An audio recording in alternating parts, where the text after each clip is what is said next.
उमासुतं शोकविनाशकारकं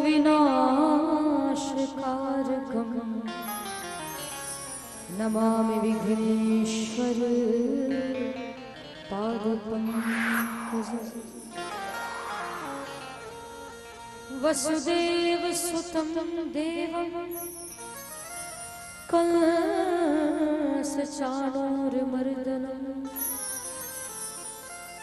देवकी परमानन्दं कृष्णं वन्दे जगद्गुरुं। मैंने भी अब सौंप दी प्रभु तेरे हाथों में डोर, सुलझत फिर उलझत नहीं,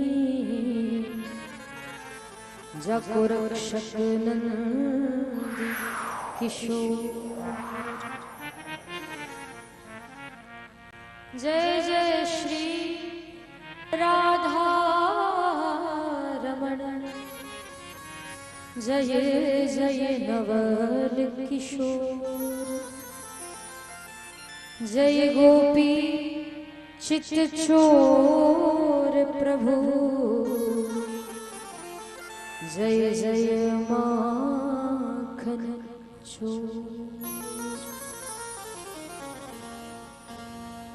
सच्चिदानंद रूपा विश्वोत्पत्त्यादि हेतवे तापत्रय विनाशाय श्री कृष्णाय वयं नमः। राधे मेरी स्वामिनी, मैं राधे की दास, जन्म जन्म मोहि दीजियो श्री वृंदावन को वास। आइए हनुमान जी विराजिए, कथा करहूं मति अनुसार, प्रेम सहित गद्दी धरूं, बैठिए पवन कुमार। बोली श्री हनुमान जी महाराज की जय, महाकालेश्वर भगवान की जय, बांके बिहारी लाल की जय, राधा रानी सरकार की जय, गौ माता की जय, सब संतन की जय, सब भक्तन की जय, मंडी वाले हनुमान जी महाराज की जय, कामखेड़ा सरकार की जय। नमः पार्वती पते हर हर महादेव।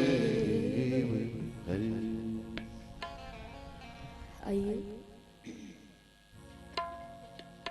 आप हमसे मिलकर के 2 मिनट भगवान नाम संकीर्तन करते हैं।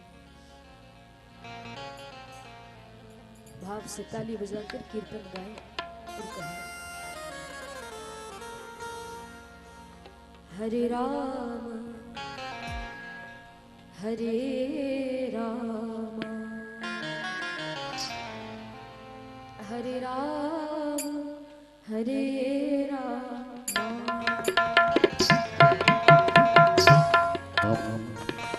हरे राम हरे राम हरे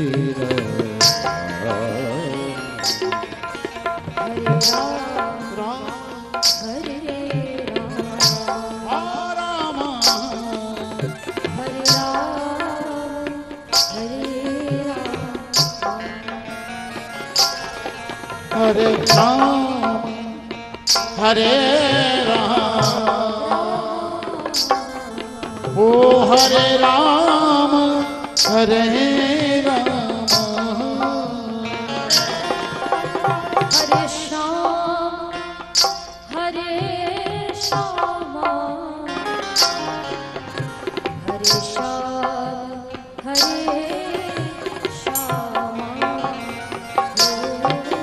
हरे श्याम हरे श्याम हरे श्याम हरे श्याम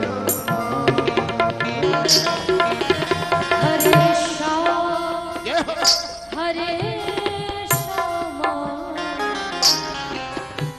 हरे श्याम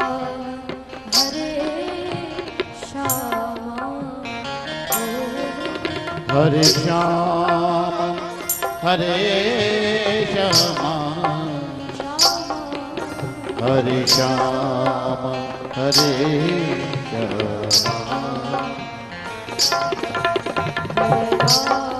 राम हरे हो राम हरे राम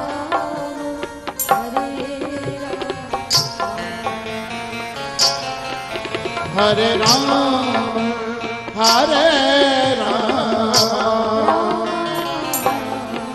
ओ हरे राम हरे राम सभी गाए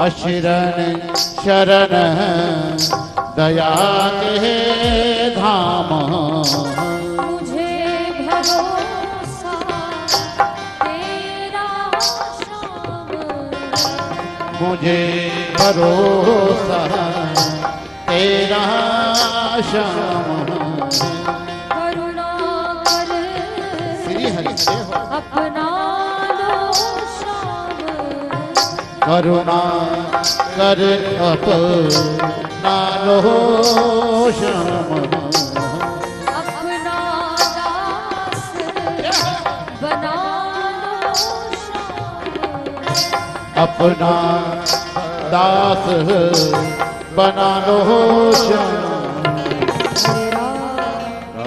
हरे राम हो राम हरे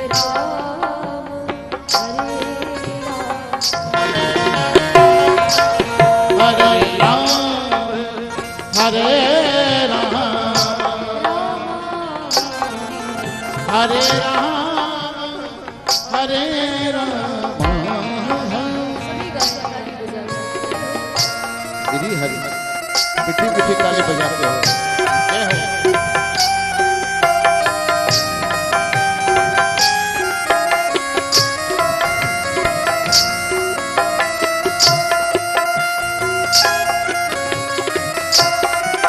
हो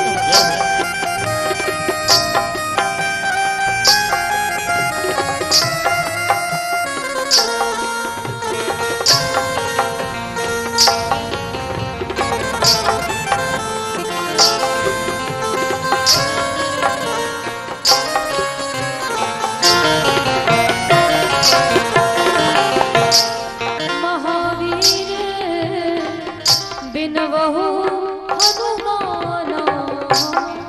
महावीर बिन बहु हनुमाना राम जासु जस क्या बात आप बखाना राम जासु जस अब बखाना अब मोहि भरोसे हनुमंता अब मोहि भरोसे हनुमंता बिन हरि कृपा मिले नहीं संता बिन हरि कृपा इसीलिए मिले नहीं सुंदर हरे राम राम हरे राम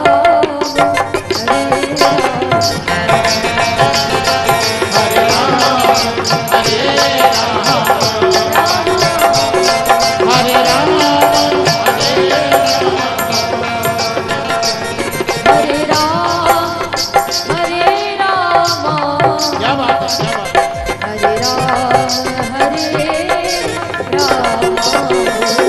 हरे राम हरे राम हरे हरे राम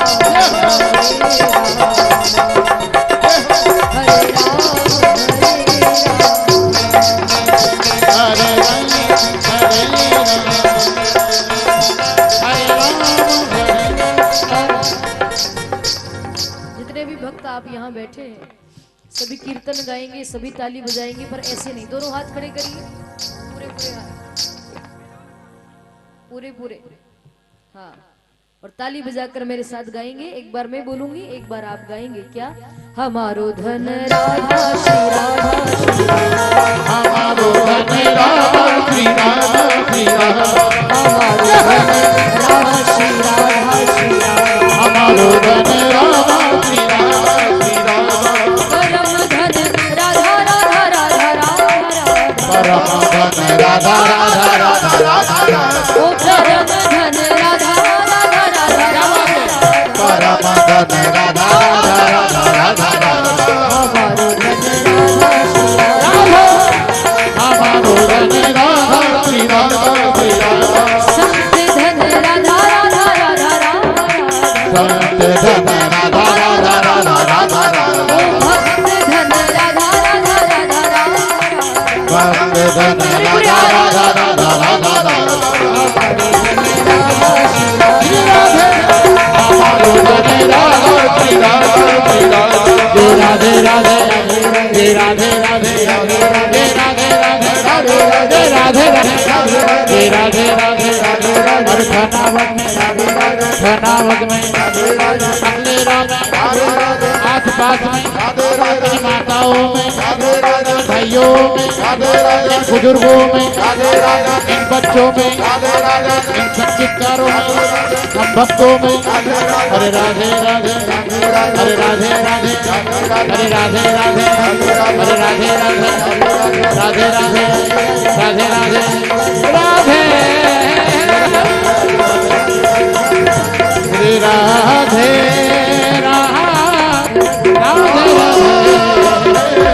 करना। जितना आपको लगे उतना ही भोजन थाली में ले और उतना ही पाए, क्योंकि जितना हम लोगों को मिल रहा है समय से, ये विचार तो करो, दूसरे बेचारे लोगों को तो वो भी नहीं मिलता, गरीब लोगों को तो वो भी नहीं मिलता। तो कम से कम परमात्मा दे तो रहा है समय से, उसको बर्बाद नहीं करना चाहिए।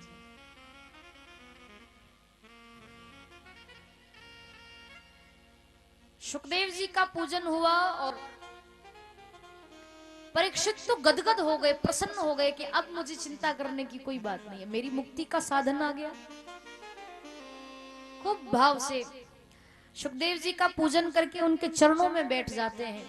व्यास गादी सुखदेव जी के लिए लगाई गई, बाकी परीक्षित श्रोता बनकर बैठे और हजारों लाखों संत महात्मा उनके साथ बैठे हैं। परीक्षित और सभी संत तो एक ही बात कह रहे थे, जिनको नाचना है इस भजन में वो खूब नाचें, ताली बजाएं और मेरे साथ में कहें। बड़ा प्यारा भजन है, आप सबको याद भी होगा। और अधिकतर भजन प्रेमी बैठे रहते हैं कथा में, कथा प्रेमी तो वो सभी अच्छा लगता है वो तो। आइए एक भजन और सभी गाने लगे। गोकुल की हर गली में, मथुरा की हर गली में, गोकुल की हर गली में, मथुरा की हर गली में, कान्हा को कृष्णा को कान्हा को ढूंढता हूँ दुनिया की हर गली में। कान्हा को ढूंढता हूँ ताली बजा दुनिया की हर गली में। जिनको नाचना है वो कान्हा को ढूंढता हूँ दुनिया की हर गली में। अरे गोकुल की हर गली में, मथुरा की हर गली में, वो गोकुल की हर गली में, मथुरा की हर गली में। कृष्णा को कान्हा को ढूंढता हूँ दुनिया की हर गली। कान्हा को ढूंढता हूँ दुनिया की हर गली में। ताली बजा कर कान्हा को ढूंढता हूँ दुनिया की हर गली में।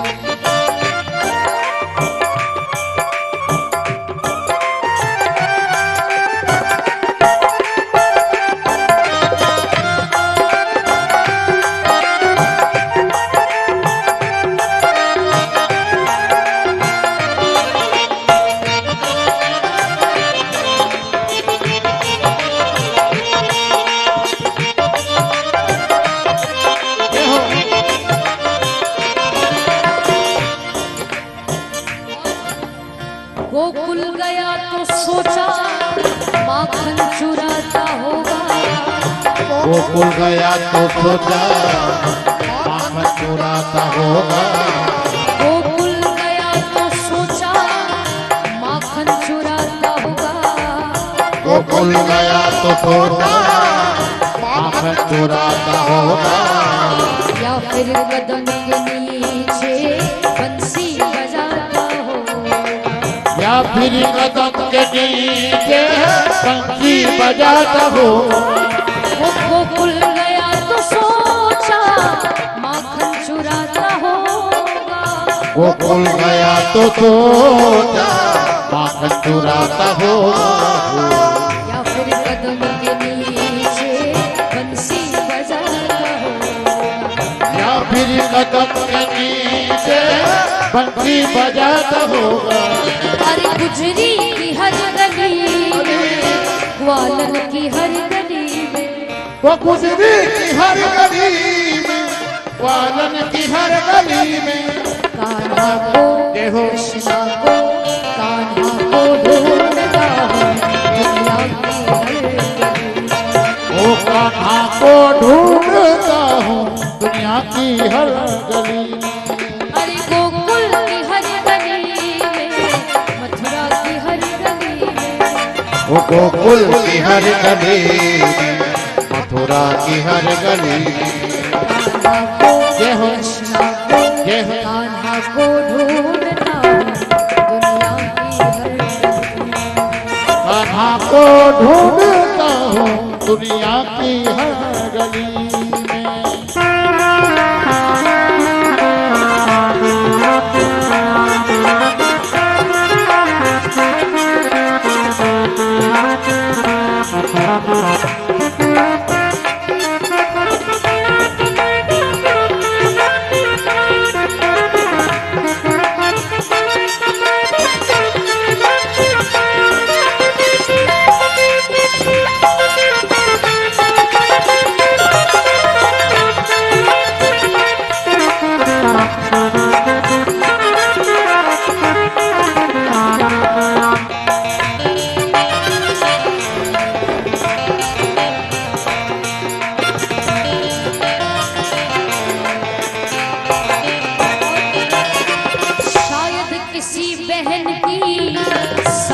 बढ़ाता होगा, शायद किसी बहन की साड़ी बढ़ाता होगा, शायद किसी बहन की साड़ी बढ़ाता होगा, वो शायद किसी बहन की साड़ी बढ़ाता होगा, या फिर वो विष का प्याला अमृत बनाता होगा, या फिर वो उसका प्याला अमृत बनाता होगा, वो शायद किसी बहन की साड़ी बढ़ाता होगा, शायद किसी बहन की साड़ी बढ़ाता होगा, हाँ। या फिर वो विष का प्याला अमृत बनाता होगा, या फिर वो को विष का प्याला अमृत बनाता होगा।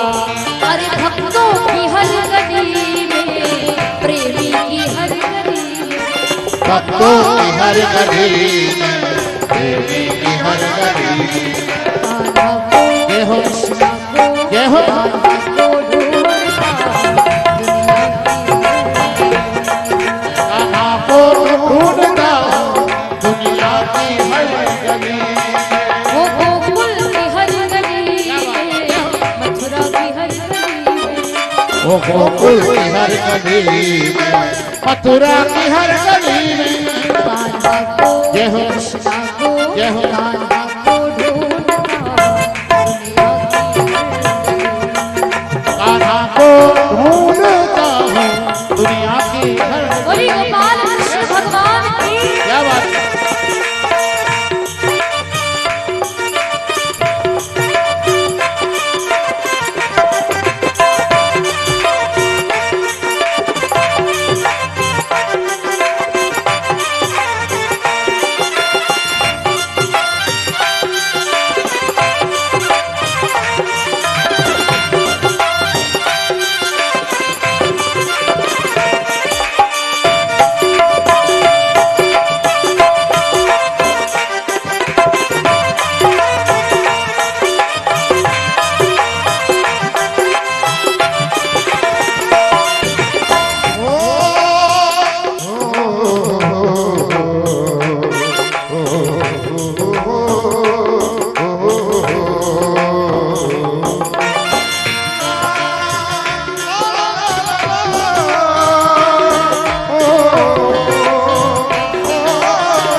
भटका गली गली में, ढूंढा गली गली में, भटका गली गली में, ढूंढा गली गली में, वो भटका गली गली में, ढूंढा गली गली में, वो भटका गली गली में, ढूंढा गली गली में, मुझको मिला कन्हैया बालों की गली में, मुझको मिला कन्हैया दीवानों की गली में। अरे भटका गली गली में, ढूंढा गली गली में, भटका गली गली में, ढूंढा गली गली में, मुझको मिला कन्हैया धनावद की गली में, वो मुझको मिला कन्हैया धनावद की गली में।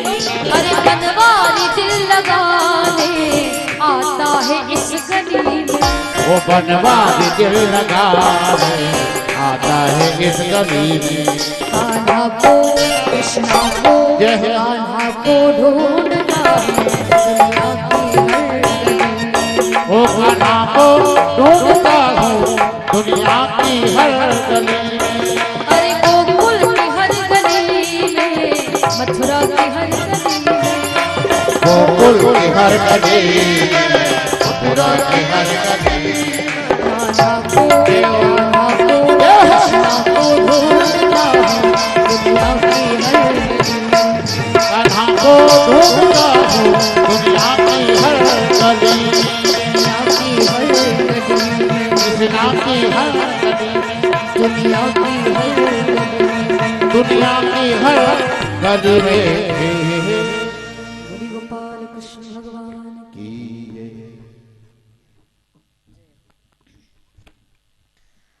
परीक्षित जी ने सुखदेव जी से प्रश्न किया कि गुरुदेव एक बात बता दीजिए कि जल्दी मरने वाले की मुक्ति का उपाय क्या है, जल्दी मरने वाले को क्या करना चाहिए। तो श्री सुखदेव जी महाराज उत्तर देते हैं, परीक्षित जल्दी मरने वाले को तो एक ही काम करना चाहिए, क्या? श्वास श्वास पर कृष्ण भजो, वृथा श्वास मत खोई, ना जाने उस श्वास का आवन होय न हो। हम लोग जो श्वास लेते हैं,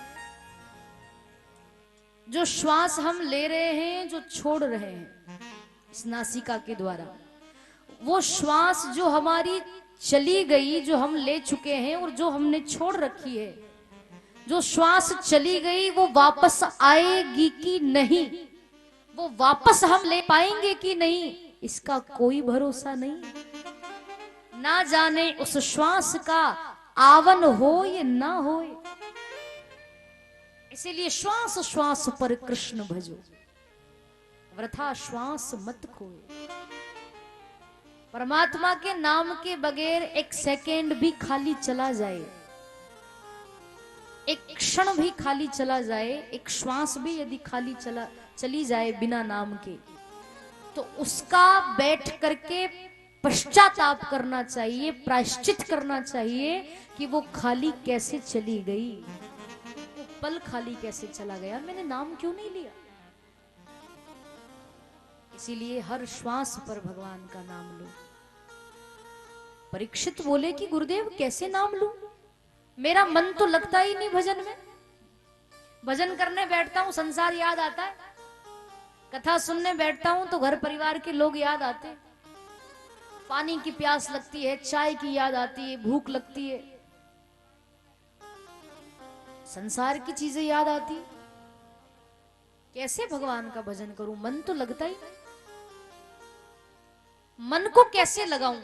तो परीक्षित जी को सुखदेव जी ने बहुत प्यारी बात कही कि आपका मन कथा में लगे या ना लगे, मन भजन में लगे या ना लगे, पर फिर भी जबरन कथा सुनने बैठ जाओ, जबरन भजन करने बैठ जाओ। आज नहीं लगेगा, कल नहीं लगेगा, परसों नहीं लगेगा, कभी ना कभी तो लगेगा। अच्छा, अगर हम लोग ये सोच करके बैठे रहे जीवन भर कि साहब हमारा तो मन ही नहीं लगता तो हम भजन ही नहीं करते, तो ऐसे तो आप जीवन में कभी भजन कर ही नहीं पाओगे।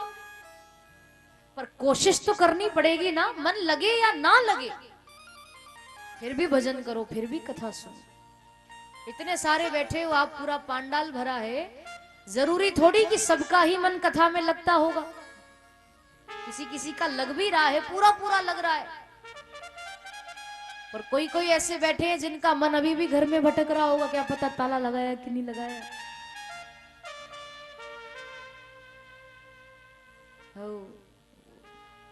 गाय भैंस क्या कर रही होगी, जिसके यहाँ पशु हो उनको टेंशन तो रहती,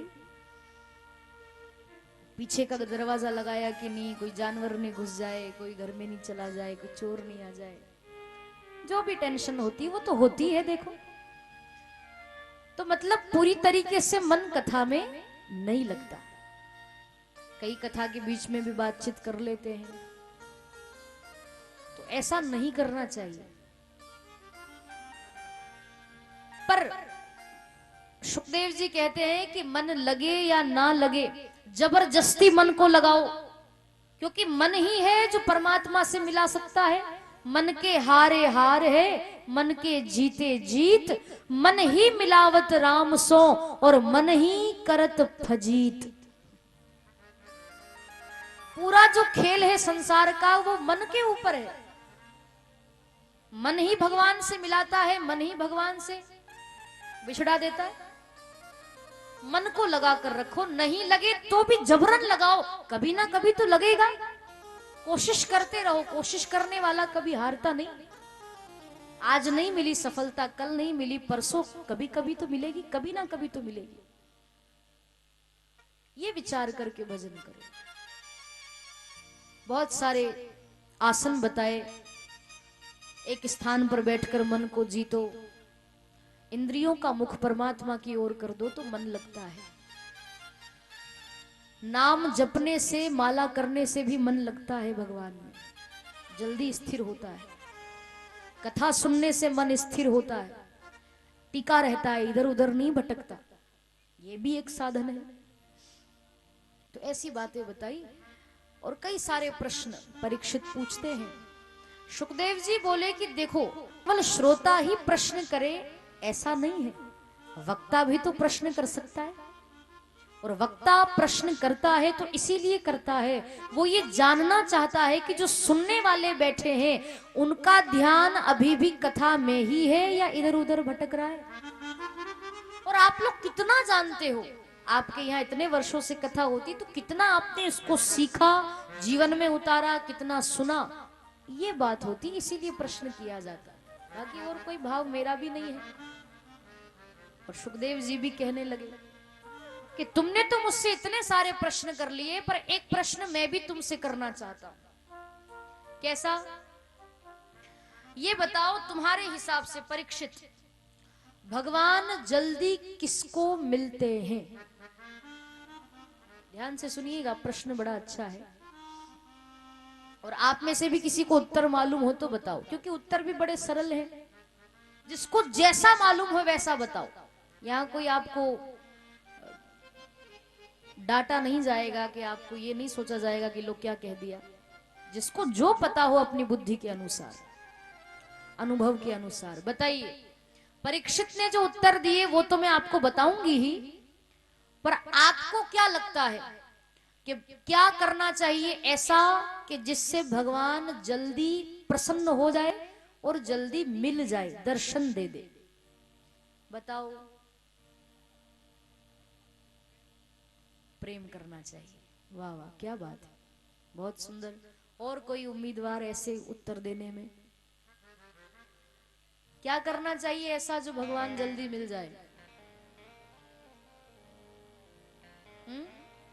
पीछे एक दूसरे से बात नहीं करना, मुझे बताइए। इधर माताएं, क्या करना चाहिए कि भगवान मिल जाए जल्दी?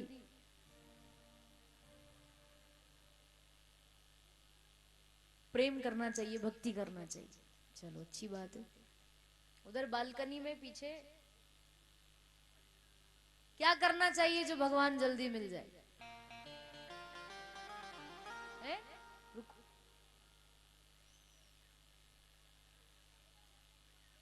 वाह वाह वाह।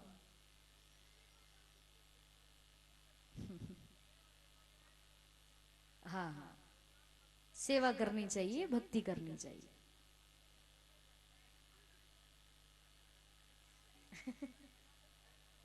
सेवा करनी चाहिए। मनोज जी कहाँ बैठे? मनोज जी, पीले कुर्ते वाले, खड़े हो जाओ। क्या करना चाहिए कि भगवान जल्दी मिल जाए? सेवा करनी चाहिए। वाह वाह, बढ़िया बढ़िया, ताली बजाओ इनके लिए। देखो, आपने तो बढ़िया बढ़िया उत्तर दिए और बहुत अच्छे उत्तर दिए, बुद्धि अनुसार, बहुत बढ़िया, समझदारी वाले उत्तर थे।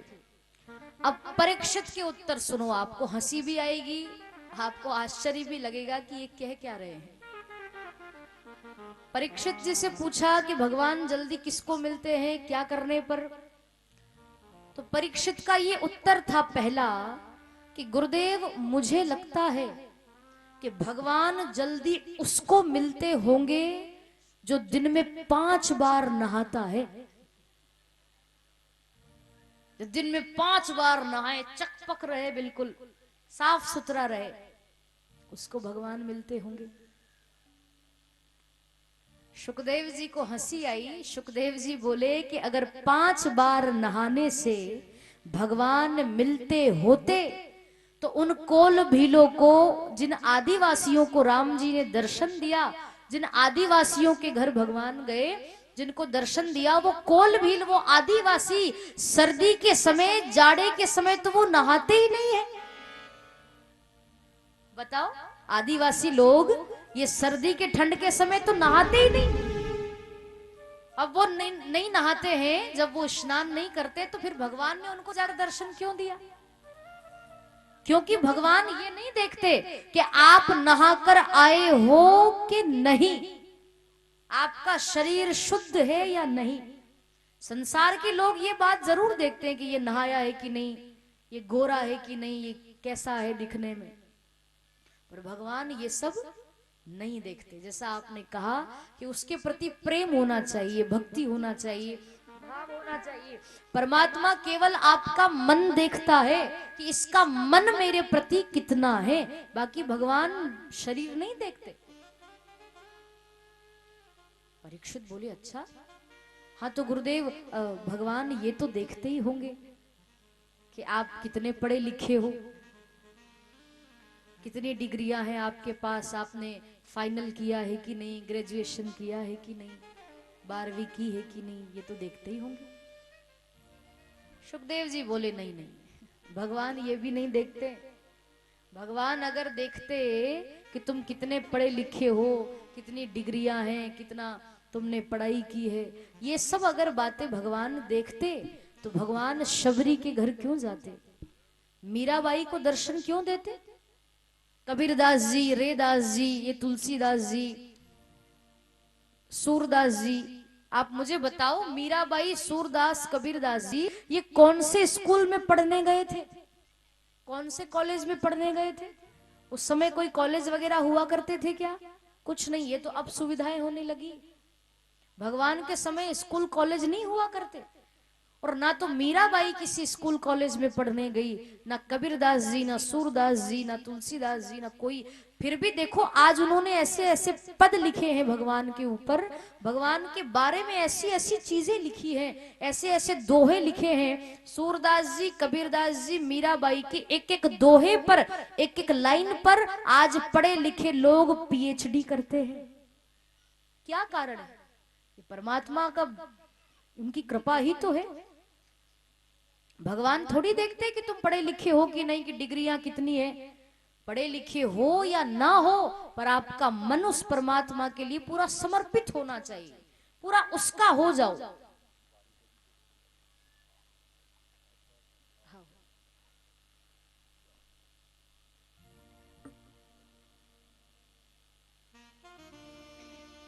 बोली सांवरिया सेठ की। भगवान नहीं देखते कि तुम पढ़े लिखे हो कि नहीं।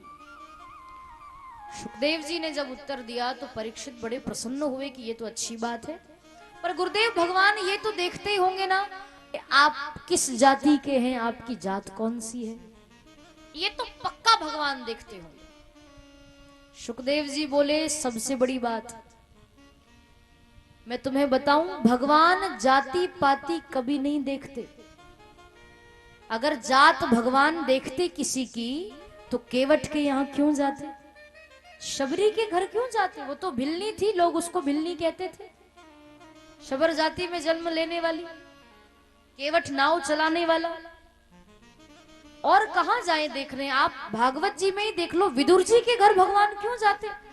वो तो एक दासी के पुत्र, नौकरानी के बेटे, काम करने वाली के बेटे के यहाँ भगवान उनके घर जाकर केले के छिलके खाकर आए। तो भगवान अगर जात पात देखते तो इन भक्तों के यहाँ क्यों जाते? भगवान नहीं देखते हैं जात। जात तो हम संसार के लोग देखते हैं, साहब ये तो वो है, ये तो ऐसा है, ये तो वैसा है, भेदभाव रखते हैं।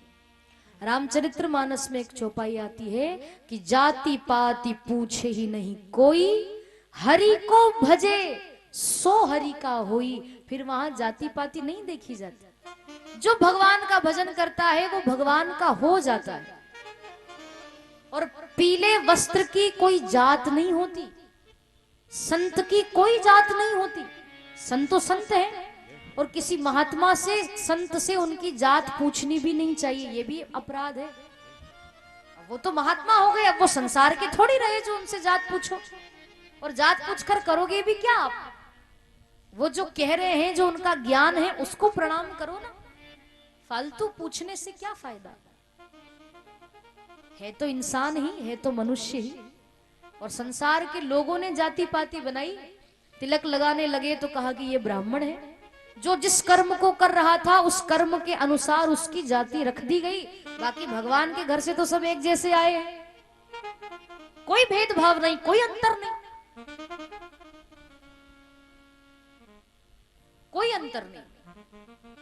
पर हाँ ये है कि ब्राह्मण जो होते हैं वो बड़े होते हैं, भगवान के बारे में बताते हैं, और भगवान के बारे में जो बताए वो तो बड़ा ही होगा।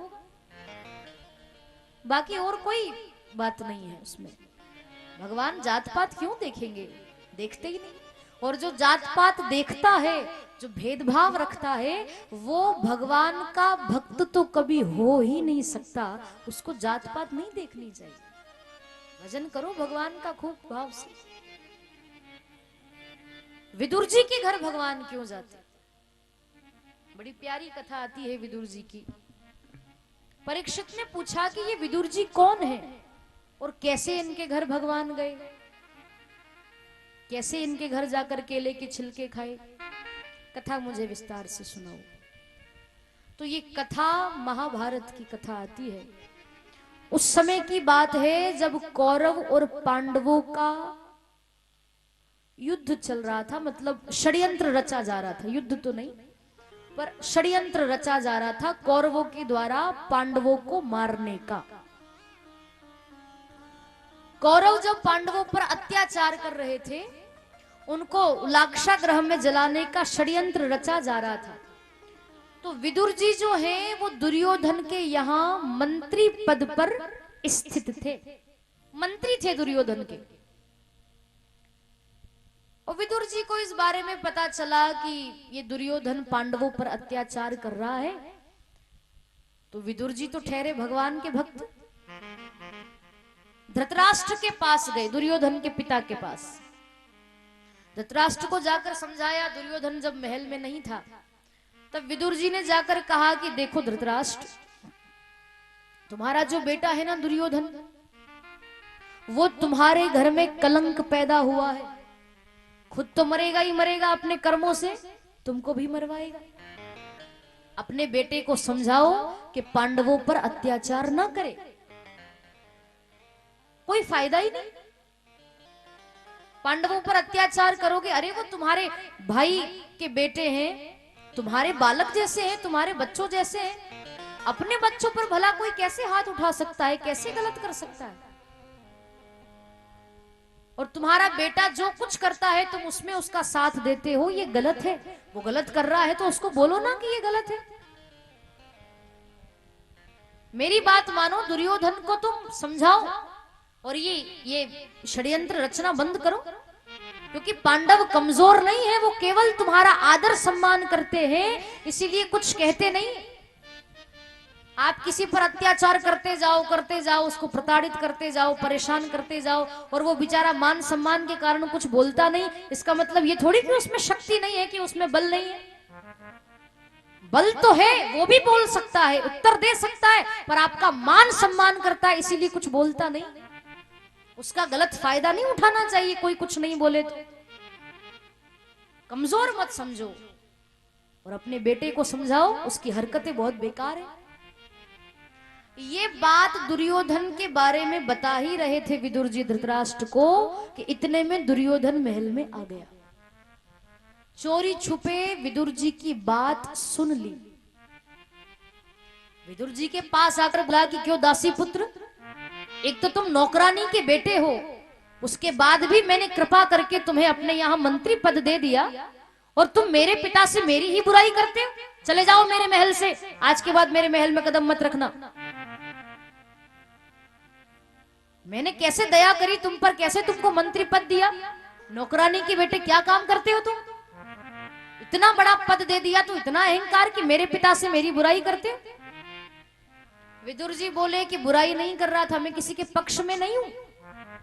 मैं तो एक आम नागरिक होने के नाते इस संसार में रहता हूं, आम आदमी होने के नाते केवल समझा रहा हूं कि तुम गलत कर रहे हो। ये गलत बात है, और गलत को गलत कहना कोई बुरी बात थोड़ी।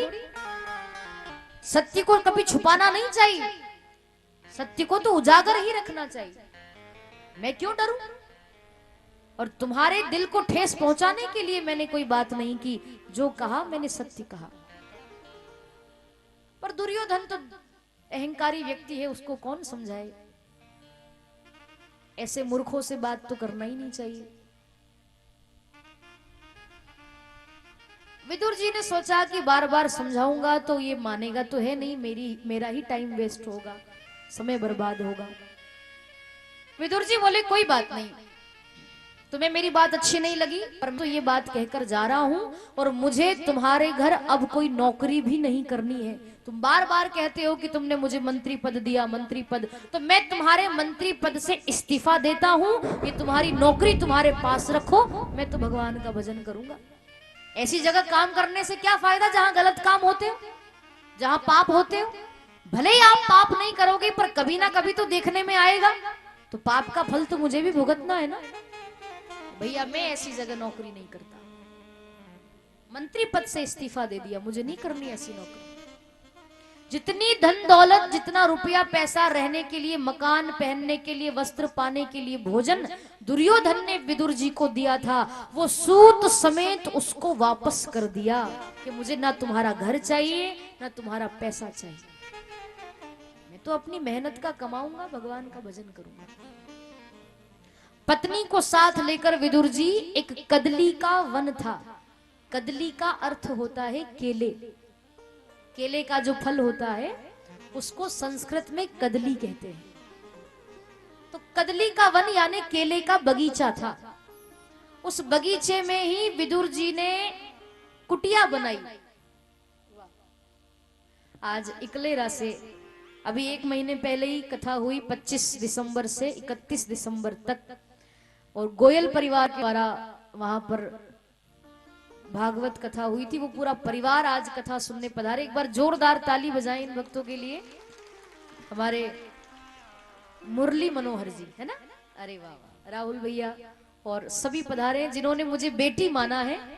आपके यहाँ कोई बेटी नहीं है तो मुझे बेटी माना है, और सभी आए हैं आज तो, अरे वाह। और मैं परिवार से आग्रह करूंगा पूरा परिवार भागवत जी का पूजन करें, दादी जी वगैरह सब आए। भागवत जी का पूजन करें। हाँ, बाकी सब अटी देखो, अटी हमारे गोयल साहब मन पर आ जाए, राहुल जी उनके पापा, हमारी बहन और दादी भी आई है, सब मन पे आते हैं, भागवत जी का पूजन करें। बोली मंडी वाले हनुमान जी महाराज की जय।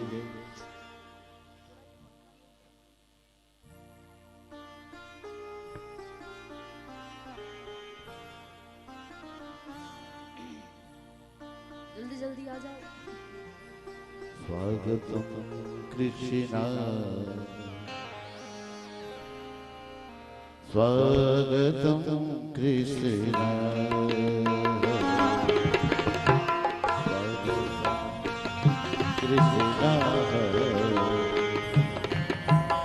स्वागतम कृष्णा, स्वागतम सुस्वागतम शरणागतम कृष्णा, स्वागतम शरणागतम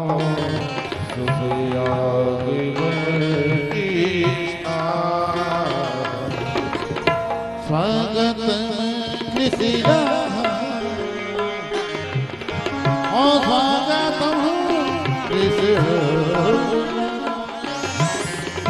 स्वागतम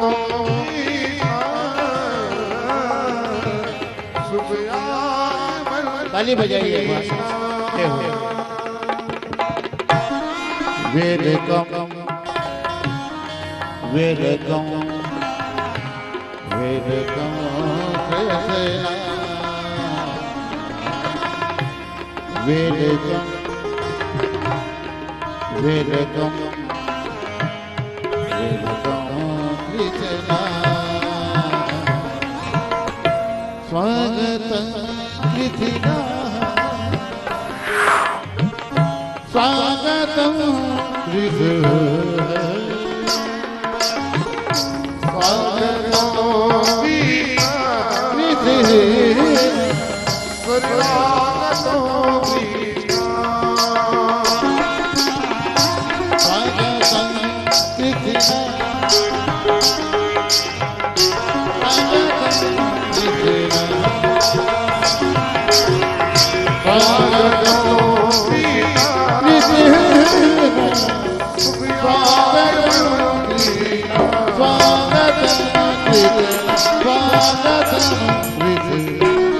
स्वागत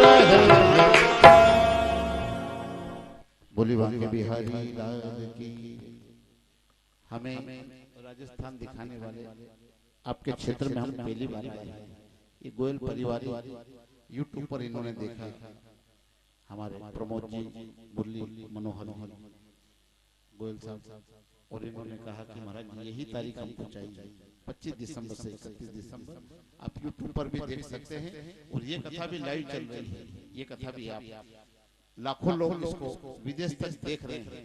हाँ, मेरे पास में फोन आया था कि महाराज जी, हम अमेरिका से फोन आया था कि महाराज जी आपका दूसरा मोबाइल नंबर नहीं चल रहा। मैंने कहा नेटवर्क नहीं है, तो वहां से महाराज जी हम यहाँ कथा देख रहे हैं। ताली बजाओ सब भक्तों के लिए एक बार।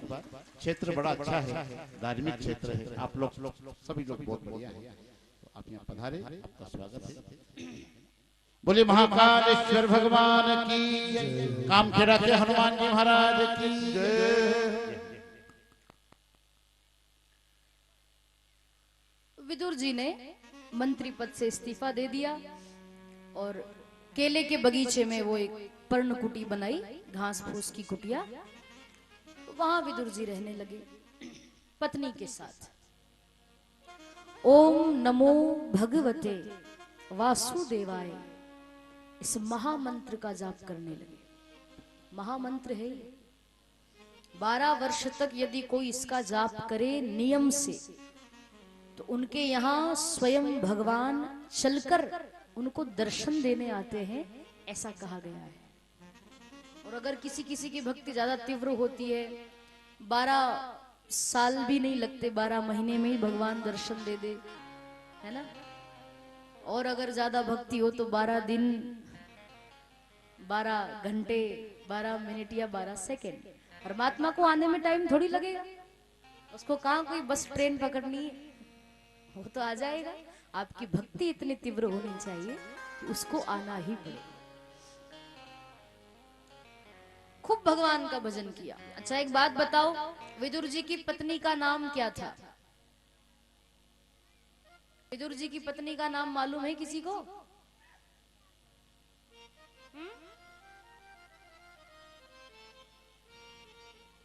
नहीं मालूम? क्या नाम था? देखो, विदुर जी की पत्नी का नाम है देवी सुलभा। क्या नाम है? सुलभा। कई लोग तो विदुरानी सोचकर बैठे होंगे। विदुरानी तो एक सरनेम भी कह सकते हैं, या सरनेम नहीं। विदुरानी तो जैसे विदुर जी है तो उनकी पत्नी विदुरानी, जैसे मास्टर की पत्नी मास्टरनी होती है, पुलिस वाले की पत्नी पुलिस वाली होती है, डॉक्टर की पत्नी डॉक्टरनी होती है, डाकिया की पत्नी जो भी होती है, ऐसे विदुर जी की पत्नी विदुरानी। बाकी विदुरानी उनका नाम नहीं था, एक उपाधि कह सकते हैं कि साहब विदुर जी की पत्नी विदुरानी। बाकी असली नाम तो उनका सुलभा था। विदुर जी की पत्नी और विदुर जी दोनों भगवान का खूब भजन करने लगे। 12 वर्ष होने को आए हैं आज। आज पूरी हस्तिनापुर दुल्हन की तरह सजने लगी, बंधनवार बंधने लगे, तोरण द्वार सजने लगे, संगीत की मधुर ध्वनि बजने लगी। विदुर जी ने देखा कि पूरा नगर सज रहा है। क्या बात है, आज कोई त्योहार, कोई बड़ा कार्य। एक द्वारपाल से, एक व्यक्ति से जाकर पूछा कि भैया ये नगर क्यों सज रहा है, क्या कारण है? तो उस व्यक्ति ने बताया कि आज साक्षात द्वारिकाधीश द्वारिका से शांति दूत बनकर के हस्तिनापुर आ रहे हैं, पांडवों के पक्ष में। पांडवों के लिए भगवान आ रहे हैं, दुर्योधन से बात करने के लिए आ रहे हैं। पांडवों के पक्ष को लेकर भगवान आज हस्तिनापुर पधार रहे हैं। और वो राजा हैं बहुत बड़े द्वारिका के। अब राजा आएगा तो स्वागत सत्कार के लिए कुछ तो चाहिए ना, तो इसीलिए नगर सज रहा है। विदुर जी मन ही मन सोचने लगे कि ये पांडवों का तो एक बहाना है, मैं 12 साल से पत्नी के साथ भजन कर रहा हूँ। मुझे तो ऐसा लग रहा है कि मेरे भजन को सार्थक करने के लिए, मेरे उस भजन का फल देने के लिए परमात्मा आज चलकर आ रहा है। मुझे तो ऐसा लगता है। घर गए, पत्नी से जाकर बोला, सुनती हो 12 साल से जो भजन कर रहे थे वो भजन आज सफल होने वाला है। मैंने कहा था ना, देखो भगवान आएंगे एक ना एक दिन, वो हमें दर्शन देने आ रहे हैं। विदुर जी, विदुरानी तो एक ही बात कह रहे थे, क्या? दर्शन दो घन श्याम नाथ मोरी अखियां प्यासी रे। दो घनश्याम नाथ मोरी अखिया प्यासे रे। दर्शन दो घनश्याम नाथ मोरी अखियां प्यासे रे। दर्शन दो घनश्याम नाथ मोरी आँखियाँ प्यासी मन मंदिर की जोत जगा दो। मन मंदिरी जोत जगा दो। वो मन मंदिर की जोत जगा दो। मन मंदिरी जोत जगा दो। घट घट वासी रे। घट घट वासे रे। दर्शन दो घनश्याम नाथ मोरी अखियां प्यासी रे। दर्शन दो घनश्याम नाथ मोरे आँखियाँ प्यासे रे। दर्शन दो घनश्याम।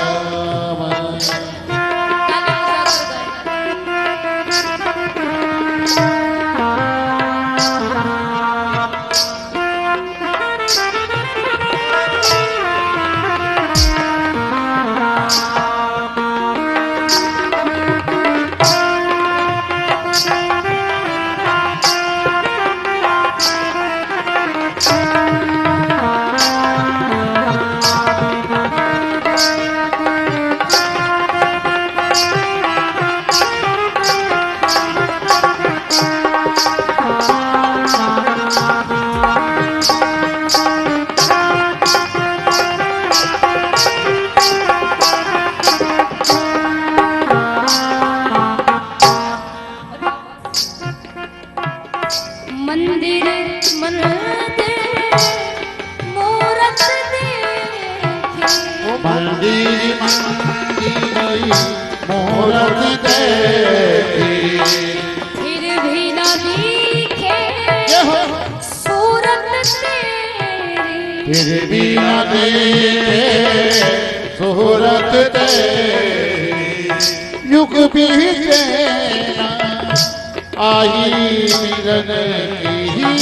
युग बीते ना आई मिलन की। पूर्णमासी रे। पूर्णमासी दर्शन दो घनश्याम अखियाँ प्यासी। अखियाँ प्यासी। अखियाँ प्यासी। बोली कामखेड़ा सरकार की। जय हो। और हमारे अकलेरा से पधारे गोयल परिवार दीदी के लिए अपने राजस्थान की जो शान है पगड़ी, पगड़ी लेकर आए हैं। बांधेगा कौन? हमारे को बांधना याद नहीं। कोई हो बांधने वाले बढ़िया, तो मंच पे आ जाइए। हाँ, और श्री मुरली मनोहर जी, प्रमोद जी, गोयल परिवार दीदी के लिए आए, आप भी आ जाइए मंच पे। एक पगड़ी श्री नेमीचंद जी, आप भी ऊपर मंच पर पधारे, मेरे लिए आए।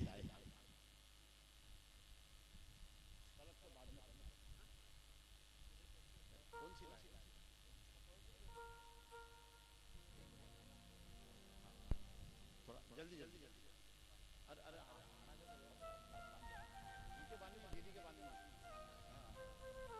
गोयल परिवार से उससे पगड़ी दीदी को बांधना है। ये हो, वाह, आपकी तरफ से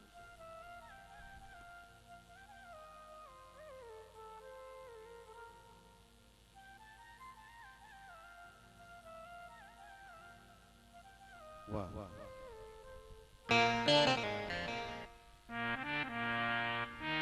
श्रीमन नारायण नारायण नारायण, श्रीमन नारायण नारायण नारायण, श्रीमन नारायण नारायण,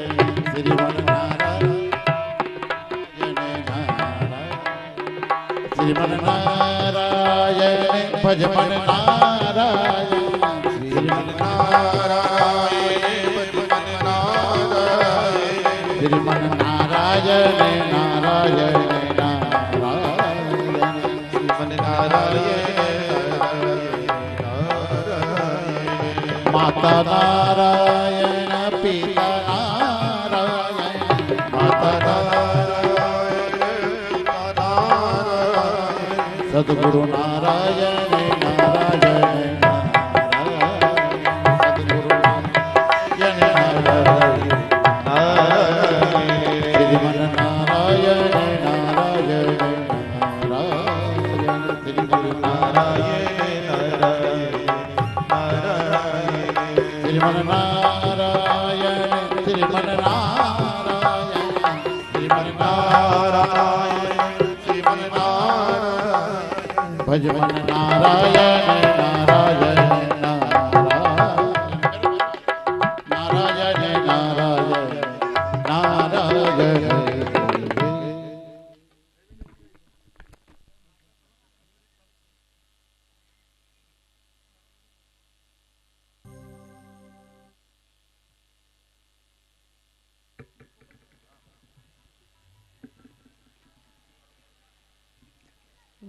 कैसी लगी थी पगड़ी? बढ़िया, हमारे तो कोई सुना ही नहीं रही हो। दो ही कान बंद कर दिया बा साहब ने। वाह,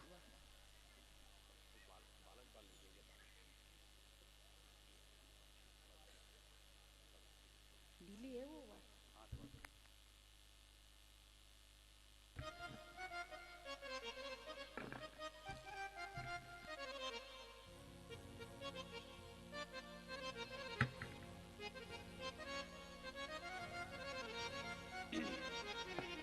बोली गोपाल कृष्ण भगवान की।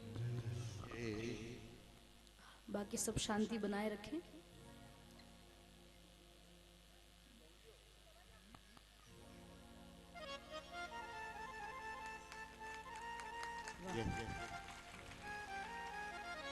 बस बाकी आप अपने अपने स्थान पर बैठ जाएं और कथा श्रवण करें। हमारे नेमीचंद जी का भी स्वागत गोयल परिवार की ओर से हुआ है। अरे वाह, एक बार ताली बजाओ हमारे नेमीचंद जी के लिए।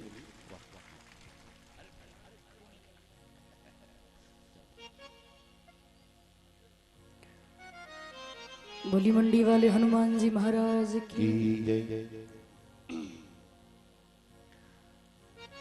विदुर जी दोनों पति पत्नी भगवान का भजन करते। विदुर जी ने सोचा कि भगवान आ रहे हैं, दर्शन तो करना ही है।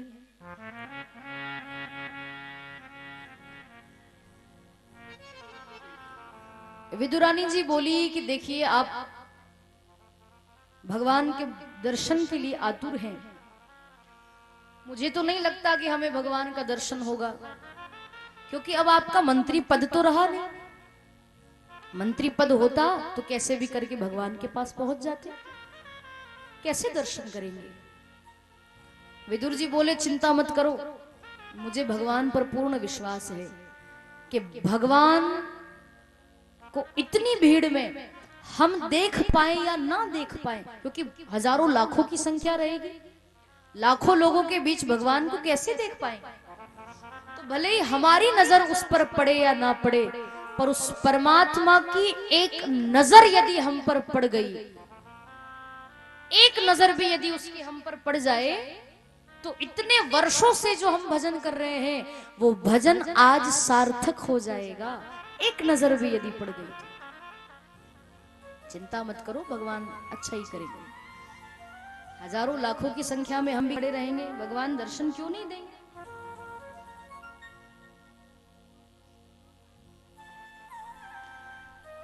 विदुर जी और विदुरानी सब काम छोड़ करके हजारों लाखों की संख्या में जहां लोग खड़े थे, कोई फूल माला लेकर खड़ा, कोई पुष्प लेकर के खड़ा कि भगवान आएंगे तो स्वागत करेंगे। दोनों पति पत्नी उसी भीड़ में हाथ जोड़कर खड़े थे, क्या पता कब भगवान आ जाए, कब भगवान आ जाए। कई सारे रथ आए, भगवान के मंत्री महामंत्री सब उस रथ में विराजमान थे, सबका स्वागत हुआ। पर जब आखिरी में, सबसे लास्ट में, अंत में जब भगवान का एक रथ आया, सुंदर मणिमय रथ, सोने का बना हुआ पूरा रथ था, हीरे मोती मणि लगे हुए थे उसमें। सुंदर मणिमय रथ जब भगवान का आया और उस रथ पर द्वारिकाधीश विराजमान थे, जैसे ही भगवान आए तो हजारों लाखों लोगों ने फूलों की वर्षा की, तालियां बजाई, जय जयकार की, बोलिए द्वारिकाधीश भगवान की जय। हजारों लाखों लोगों ने फूलों की वर्षा की, तालियां बजाई, जय जयकार की। भगवान आए हैं, भगवान आए हैं। भगवान ने उन फूलों पर जो बरस रहे थे, उन फूलों पर ध्यान नहीं दिया। कन्हैया ने उन तालियों पर ध्यान नहीं दिया कि मेरे लिए बज रही है। भगवान की नजरें तो केवल अपने भक्त विदुर को ढूंढ रही थी कि मेरा भक्त इस लाइन में कहां खड़ा है। उसको देखने लगे भगवान इधर उधर, और जहां विदुर जी नजर आए, विदुर जी ने तुरंत प्रणाम किया और आंख में आंसू आ गए, मानो मन ही मन भक्त भगवान से ये कहना चाहता हो कि प्रभु यहां तक आए हो तो मेरे घर भी पधार जाना, यहां तक आए हो तो पास में ही घर। और भगवान भी देखो कैसे विचित्र उनकी लीला कि जब सबको देखा तो भगवान खड़े नहीं हुए, पर जहां विदुर जी की तरफ नजर गई तुरंत आसन से खड़े हुए और धीरे से विदुर जी को इशारा कर दिया, मानो भगवान ये कहना चाहते हो कि काका जी चिंता मत करो, मैं और किसी के यहां जाऊं या ना जाऊं पर तुम्हारे घर में जरूर आऊंगा। भक्त और भगवान की चर्चा होने लगी, भक्त और भगवान की बातचीत होने लगी, किसी को पता नहीं चला।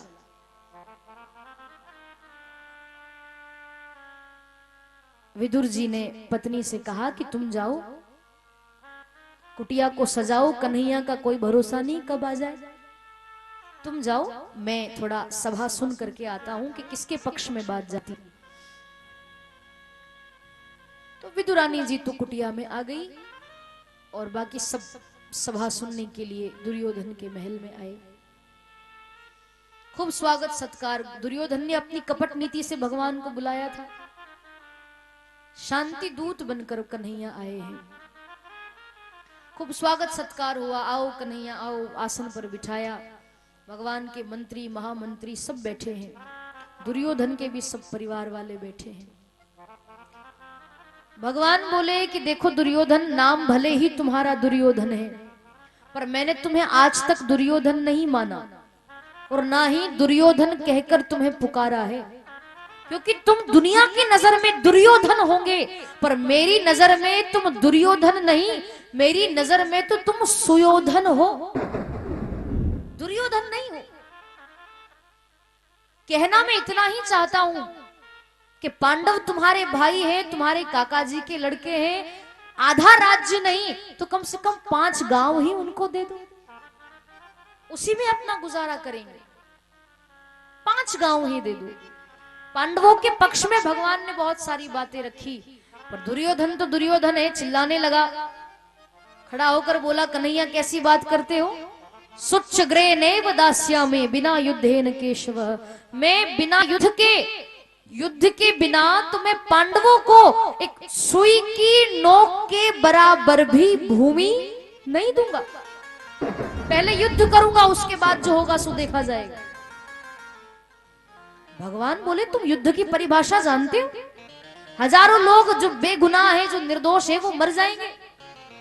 लोग घर से बेघर हो जाएंगे, हजारों महिलाएं स्त्रियां विधवा हो जाएगी, बच्चे अनाथ हो जाएंगे। युद्ध की बात करते हो, तुम्हें कुछ मालूम तो है नहीं। फालतू बातें मत करो, मैं जो कह रहा हूं उस बात को सुनो, समझो। तुम्हें यही नहीं पता है कि शांति दूत से कैसे बात करना चाहिए? थोड़े भगवान क्रोधित हुए कि धृतराष्ट्र ने कहा कि अरे कन्हैया क्षमा कर दो, ये तो मेरा बेटा ही, इसकी बुद्धि ही बच्चों जैसी है, इसको नहीं मालूम क्या बोलना चाहिए क्या नहीं बोलना चाहिए, क्षमा कर दो। ये राजपाट की बातें तो हम बाद में करेंगे। दुर्योधन ने भी क्षमा मांगी, बोला कि ये राजपाट की बातें तो हम बाद में करेंगे। कन्हैया तुम आ रहे हो इस खुशी में, मेरी माँ गांधारी ने तुम्हारे लिए 56 भोग बनाया है, चलो चलो भोजन पाते। अब एक बात आप मुझे बताओ कि इतना अपमान जब दुर्योधन ने कर दिया भगवान का, तो क्या अब भगवान उसके घर खाना खाएंगे, भोजन करेंगे? नहीं। फिर भी वो बोला कि चलो मेरी माँ ने तुम्हारे लिए 56 भोग बनाया है। तो कन्हैया बोले कि देखो भैया, मैं केवल 2 ही परिस्थिति में भोजन करता हूं। कौन कौन सी? कि भोजन कराने वाले के मन में श्रद्धा हो, जिसको भोजन कराना है वो बड़े प्रेम से भाव से भोजन बनाए, और उसको ये श्रद्धा हो कि साहब आज मेरे घर संत पधारेंगे, मेरे घर भोजन करेंगे। उसके मन में भी एक उत्साह उमंग होनी चाहिए, तो भोजन करने वाले को भी आनंद आए। अब ऊपर के मन से तो कह दिया कि साहब आ जाना, और अंदर से कहो कि कहां आ गए ये, तो क्या फायदा भोजन कराने से? तो पहली परिस्थिति यह है कि भोजन कराने वाले के मन में करने वाले के प्रति श्रद्धा होनी चाहिए, और दूसरी परिस्थिति ये कि भोजन करने वाला भूख से पीड़ित होना चाहिए। जिसको ज्यादा भूख लगती वो तो कहीं भी खा लेगा, जब कहो तब हाँ चलो साहब भोजन तैयार है, भूख लगेगी तो खाएगा ही। भगवान बोले कि दोनों परिस्थितियां मेरी है, पर इन दोनों परिस्थितियों में मैं ही पे भोजन करता हूं। लेकिन ये दोनों परिस्थितियां यहां दिखाई नहीं दे रही। कैसे?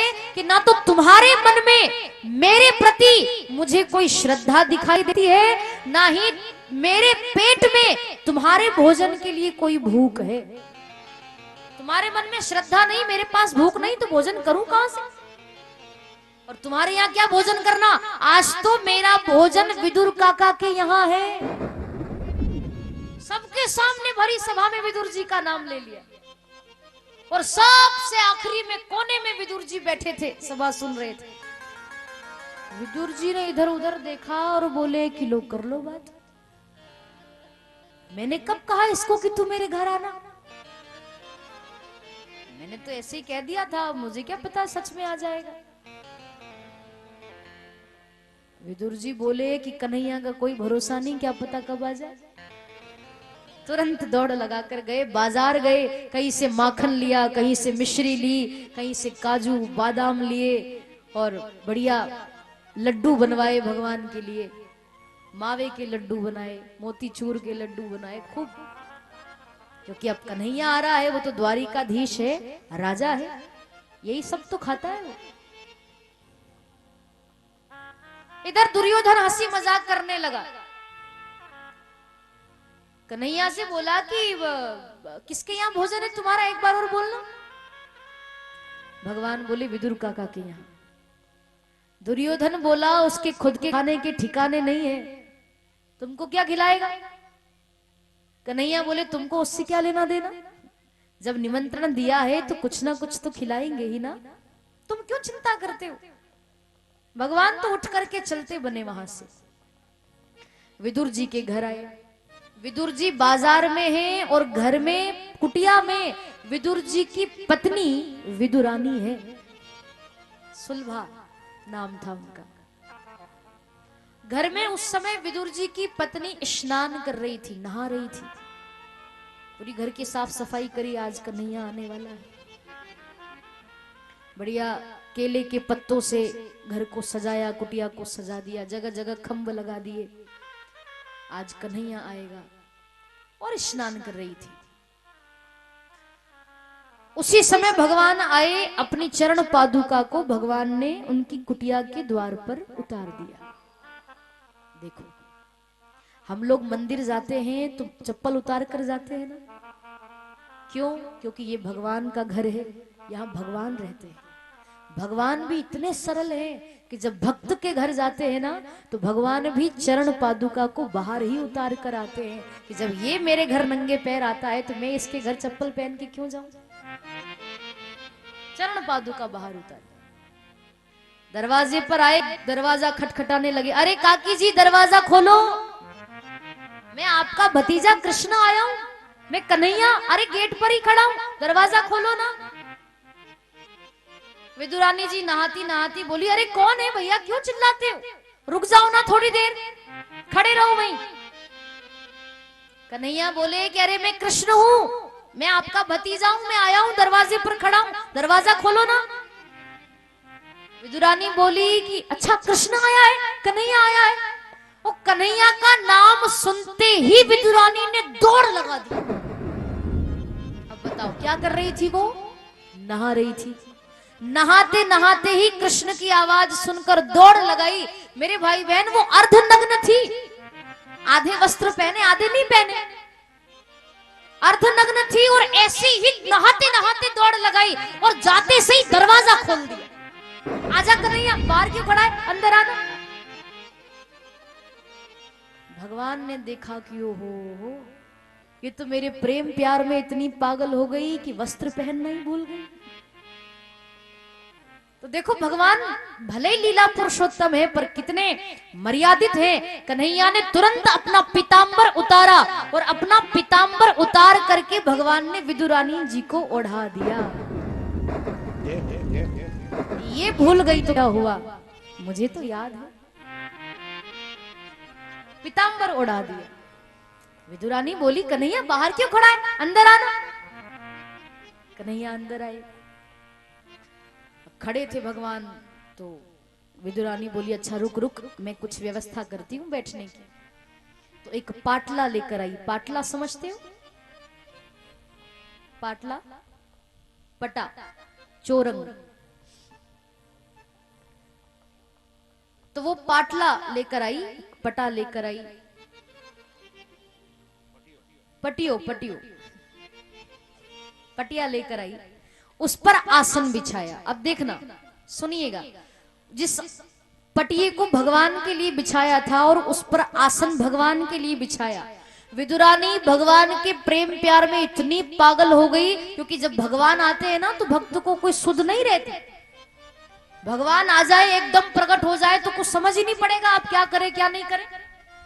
वही हालत विदुरानी जी की, भाव विभोर हो गई बिल्कुल, क्या करूं क्या नहीं करूं। पति भी घर में नहीं, वो होते तो चलो समझदार व्यक्ति कुछ तो करता, पत्नी तो इतनी भाव विभोर हो गई, इतनी भाव विभोर हो गई कि जो आसन भगवान के लिए लगाया था बैठने के लिए, उस पर तो विदुरानी खुद बैठ गई। और भगवान खड़े थे तो बोली, अरे खड़ा क्यों है, नीचे बैठना, बैठ जा नीचे। भगवान नीचे ही बैठ गए।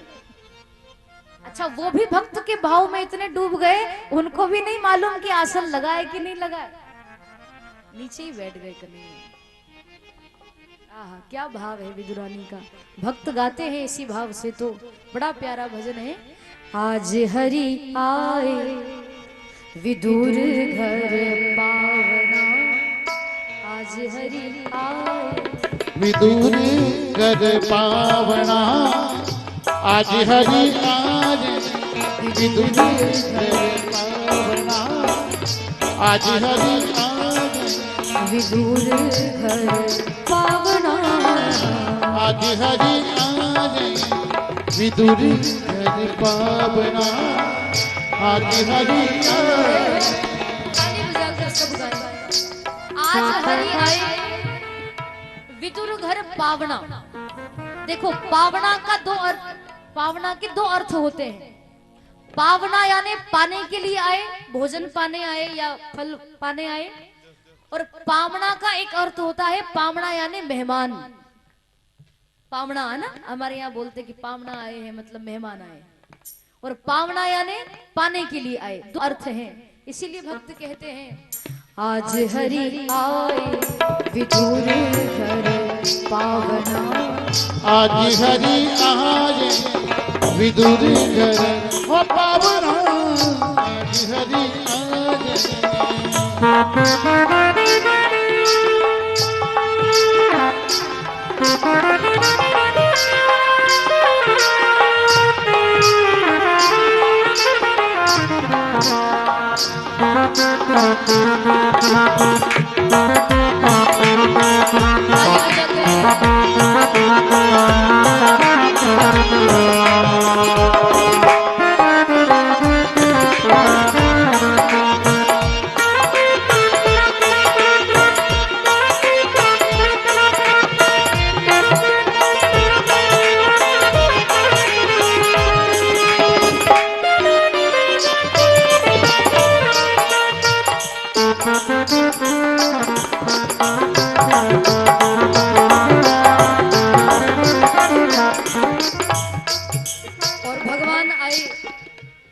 आते से ही विदुर जी के यहाँ आवाज लगाने लगे। कहते हैं विदुर नहीं घर थी विदुरानी। विदुर नहीं घर विदुरानी। आवत देखे सारंग पानी। आवत देखे सारंग पानी। ले आसन बैठावना। हो ले आसन हो बैठावना। आज हरि आए विदुर घर पावना। आज हरि आए विदुर घर पावना। आज हरि आए। ताली बजाते गाएं।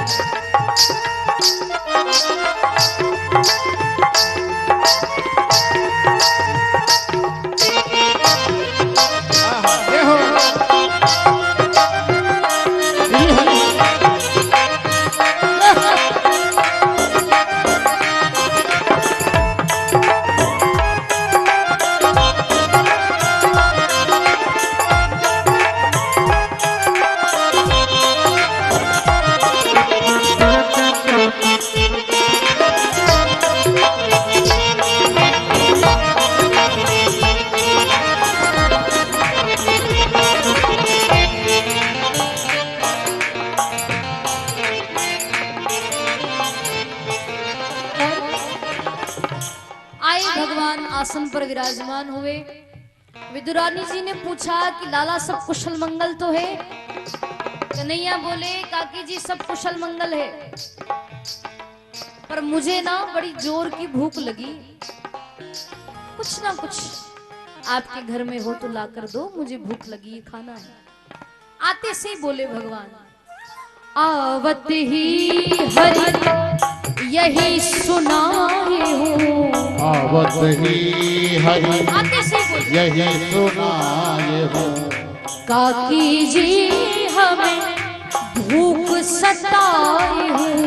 काकी जी हमें भूख सताए तो हो। साग पात कछु लाओ ना। ओ साग पात कछु लाओ ना। आज हरि आए विदुर घर पावना। आज हरि आए विदुर घर पावना। आज हरि भगवान बोले कि कुछ लेकर आओ।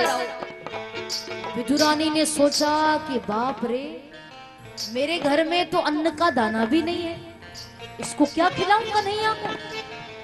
तो विचार करने लगी मन में, विदुरानी मन सोच भयो है, विदुरानी मन सोच भयो है, घर में आज कछु नाही रयो है, घर में आज कछु क्या लाई नाही रयो है, कदली फल ले आओ ना, ओ कदली फली ले आवना, क्योंकि आज हरि आए विदुर घर पावना।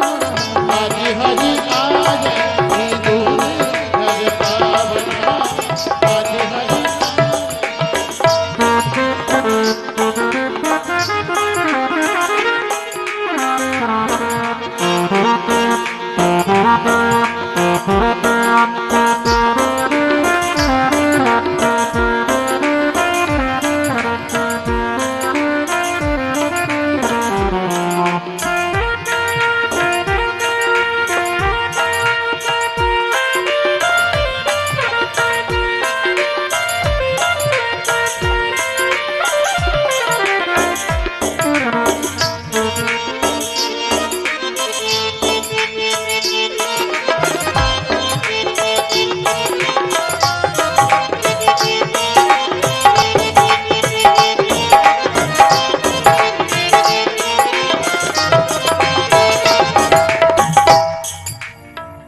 विदुरानी ने सोचा,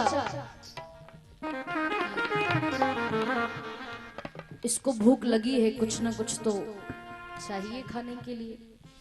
मेरे घर में अन्न का दाना नहीं, इसको क्या खिलाऊं।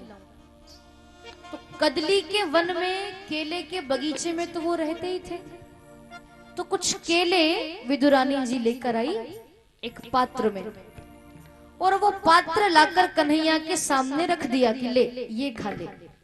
अभी तेरे काका जी बाजार गए हैं, कुछ ना कुछ लेकर आते होंगे, तब तक तू इससे पेट भर, ये खा। कन्हैया एक केला उठाकर पाने ही वाले थे कि विदुरानी जी बोली, रुक जा, ऐसे कैसे खा रहा है, रुक जा, मैं अपने हाथों से खिलाऊंगी। भगवान बोले, ये तो और अच्छी बात है, खिलाओ काकी जी, आप खिलाओ।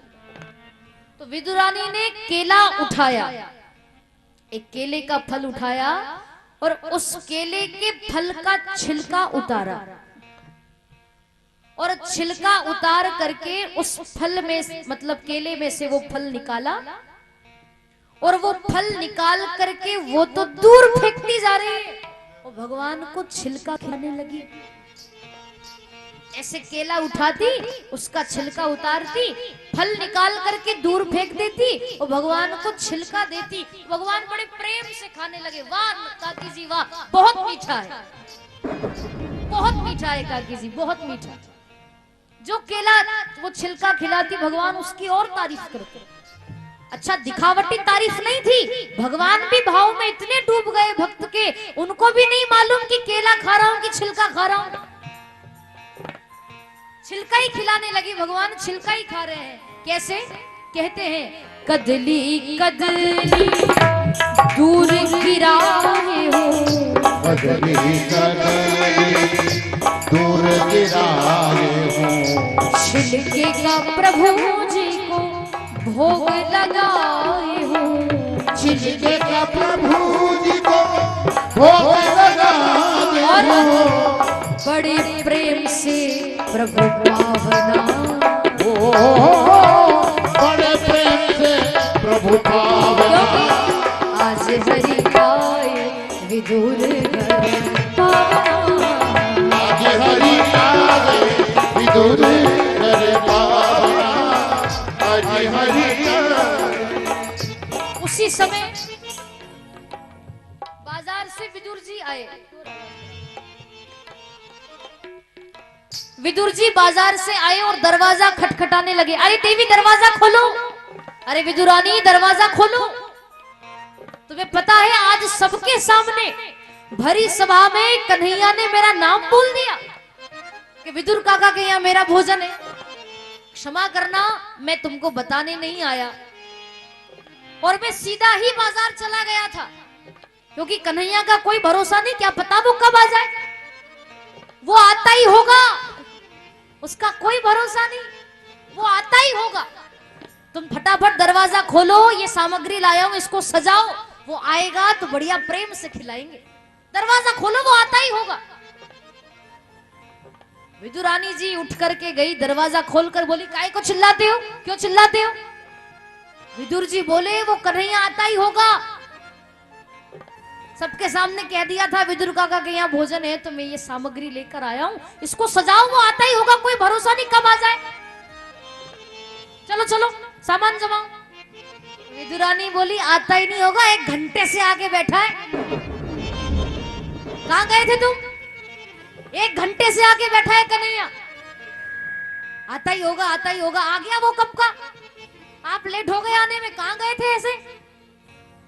विदुर जी बोले, लो आ भी गया कन्हैया। मैं तो बाजार चला गया था और कुछ सामग्री लाया हूं। अंदर जाकर देखा, दौड़ लगाकर विदुर जी गए तो देखते क्या है कि वो पटिया, वो आसन तो दूर लगा हुआ है, भगवान नीचे जमीन पर बैठे हैं। और ओहो, केले के बजाय भगवान केले का छिलका खा रहे हैं। आहा, ये बड़ा मीठा है काकी जी, ये तो बहुत ही मीठा है, तारीफ करते जा रहे। विदुर जी ने पत्नी को बुलाया कि इधर आ, तू मुझे डांट रही थी ना, अब तेरी खैर नहीं। अभी क्या बोल रही थी कि 1 घंटे से आगे बैठा है, कहां चले गए थे, तूने क्या कर दिया ये? अरे भगवान आए, तुम छिलके खिला रही हो उनको, और भगवान आसन के बजाय जमीन पर बैठे, ये क्या कर रही हो तुम? डांटने लगे पत्नी को, खूब फटकार लगाने लगे। इतने माहिर विदुर जी आए, इतने माहिर विदुर जी आए, विदुरानी पर बहुत रिसाए, विदुरानी पर बहुत रिसाए। क्या बोले? घर की लाज गवाओ ना, ओ घर की लाज गवाओ ना, आज हरि आए विदुर घर पावना। आज विदुर घर पावना, आज हरि। विदुर जी ने पहले तो पत्नी को खूब डांट लगाई, मुझे कह रही थी तुमने क्या कर दिया ये, और फिर भगवान का नंबर लगा। विदुर जी भगवान के पास जाकर बैठ गए और भगवान से बोले कि प्रभु, मेरी पत्नी तो आपके प्रेम प्यार में पागल हो गई, वो तो है ही पागल, आप तो परमात्मा हो प्रभु, आप बिना पटिए के, बिना आसन के बैठे हैं, और देखो ना आप छिलके खा रहे हो प्रभु, छिलके। भगवान ने देखा कि ओहो, काका जी मैं तो भूल ही गया कि केला खा रहा हूं कि छिलका खा रहा हूं। और आपको पता है, विदुरानी तो भगवान के भाव में डूब ही गई थी। भगवान भी भक्त के भाव में इतने भाव विभोर हो गए कि विदुरानी के हाथ से भगवान ने केले के 40 छिलके खाए। कितने छिलके खाए? 40। क्या पता कब के भूखे थे भगवान, 40 छिलके खाए। विदुर जी बोले कि प्रभु, मेरी पत्नी तो भाव में डूब गई, पागल हो गई आपको देखकर, पर आप तो परमात्मा हो। कोई बात नहीं भगवान, अब जो छिलके खाए सो खाए, अब ये छिलका रखो नीचे, और मैं आपके लिए बढ़िया बढ़िया पकवान बनाकर लाया हूँ, बनवा कर लाया हूँ बाजार से। लड्डू लेकर आया हूँ, माखन मिश्री लेकर आया हूँ। तो अपनी झोली में हाथ डाला विदुर जी ने, और एक लड्डू, मावे का लड्डू निकाल करके भगवान को अपने हाथों से खिलाया कि प्रभु अब इसका भी स्वाद लो। वो लड्डू भगवान ने लिया, विदुर जी का हाथ रखा और एक निवाला भगवान ने उस लड्डू का लिया, मात्र एक निवाला। और विदुर जी का हाथ पकड़कर भगवान बोले कि काका जी बुरा ना मानो तो एक बात कहूं। काका जी बोले हाँ बोलिए ना, बोलो कन्हैया क्या बात है। भगवान बोले आप मेरे लिए बड़े प्रेम से बनवा कर लाए हो, मुझे स्वीकार है और अच्छी बात है, पर बुरा ना मानो तो एक बात कहूं क्या, कि भले ही आप बाजार से मेरे लिए पकवान लेकर आए हैं, इतने सारा आप सामान लेकर आए हैं इतना, पर एक बात आपसे बताऊं मैं दिल की, कि जो स्वाद मुझे उन केले के छिलकों में आ रहा था ना, जो स्वाद मुझे उन केले के छिलकों में आ रहा था, वो स्वाद इन लड्डुओं में नहीं है। क्योंकि मैं आपके भोजन का भूखा थोड़ी हूं, मैं तो आपके भाव का भूखा हूं। सुनहु विदुर हम भाव के भूखे, सुनहु विदुर हम भाव के भूखे, भाव बिना सब व्यंजन रूखे, भाव बिना सब व्यंजन रूखे, ऐसा स्वाद नहीं आवना, ओ ऐसा स्वाद नहीं आवना, आज हरि आए विदुर घर पावना, आज हरि आज विदुर घर पावना, आज हरि आए विदुर घर पावना, आज हरि आज विदुर घर पावना, आज हरि आए विदुर घर पावना। आज हरि जितने लोग बैठे हैं सभी दोनों हाथ खड़े करेंगे, पूरे पूरे हाथ, और मेरे साथ गाएंगे क्या, वो सबसे ऊंची प्रेम सगाई, सबसे ऊंची प्रेम सगाई, सबसे ऊंची प्रेम सगाई, सबसे ऊंची प्रेम सगाई, दुर्योधन की मेवा त्यागी, दुर्योधन की मेवा त्यागी, दुर्योधन की मेवा त्यागी, दुर्योधन की मेवा त्यागी, वो साग विदुर घर खाई, ओ साग विदुर घर खाई, सबसे ऊंची प्रेम सगाई, सबसे ऊंची प्रेम सगाई, सबसे ऊंची प्रेम सगाई। सबसे ऊंची। भैया तबले की आवाज बढ़ा दो, तबले की आवाज नहीं आ रही है यहाँ, क्या किसे?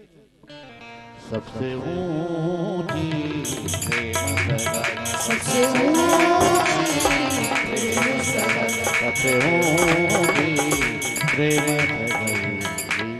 बोली गोपाल कृष्ण भगवान की। भगवान भाव के भूखे हैं, देखो भोजन के भूखे नहीं।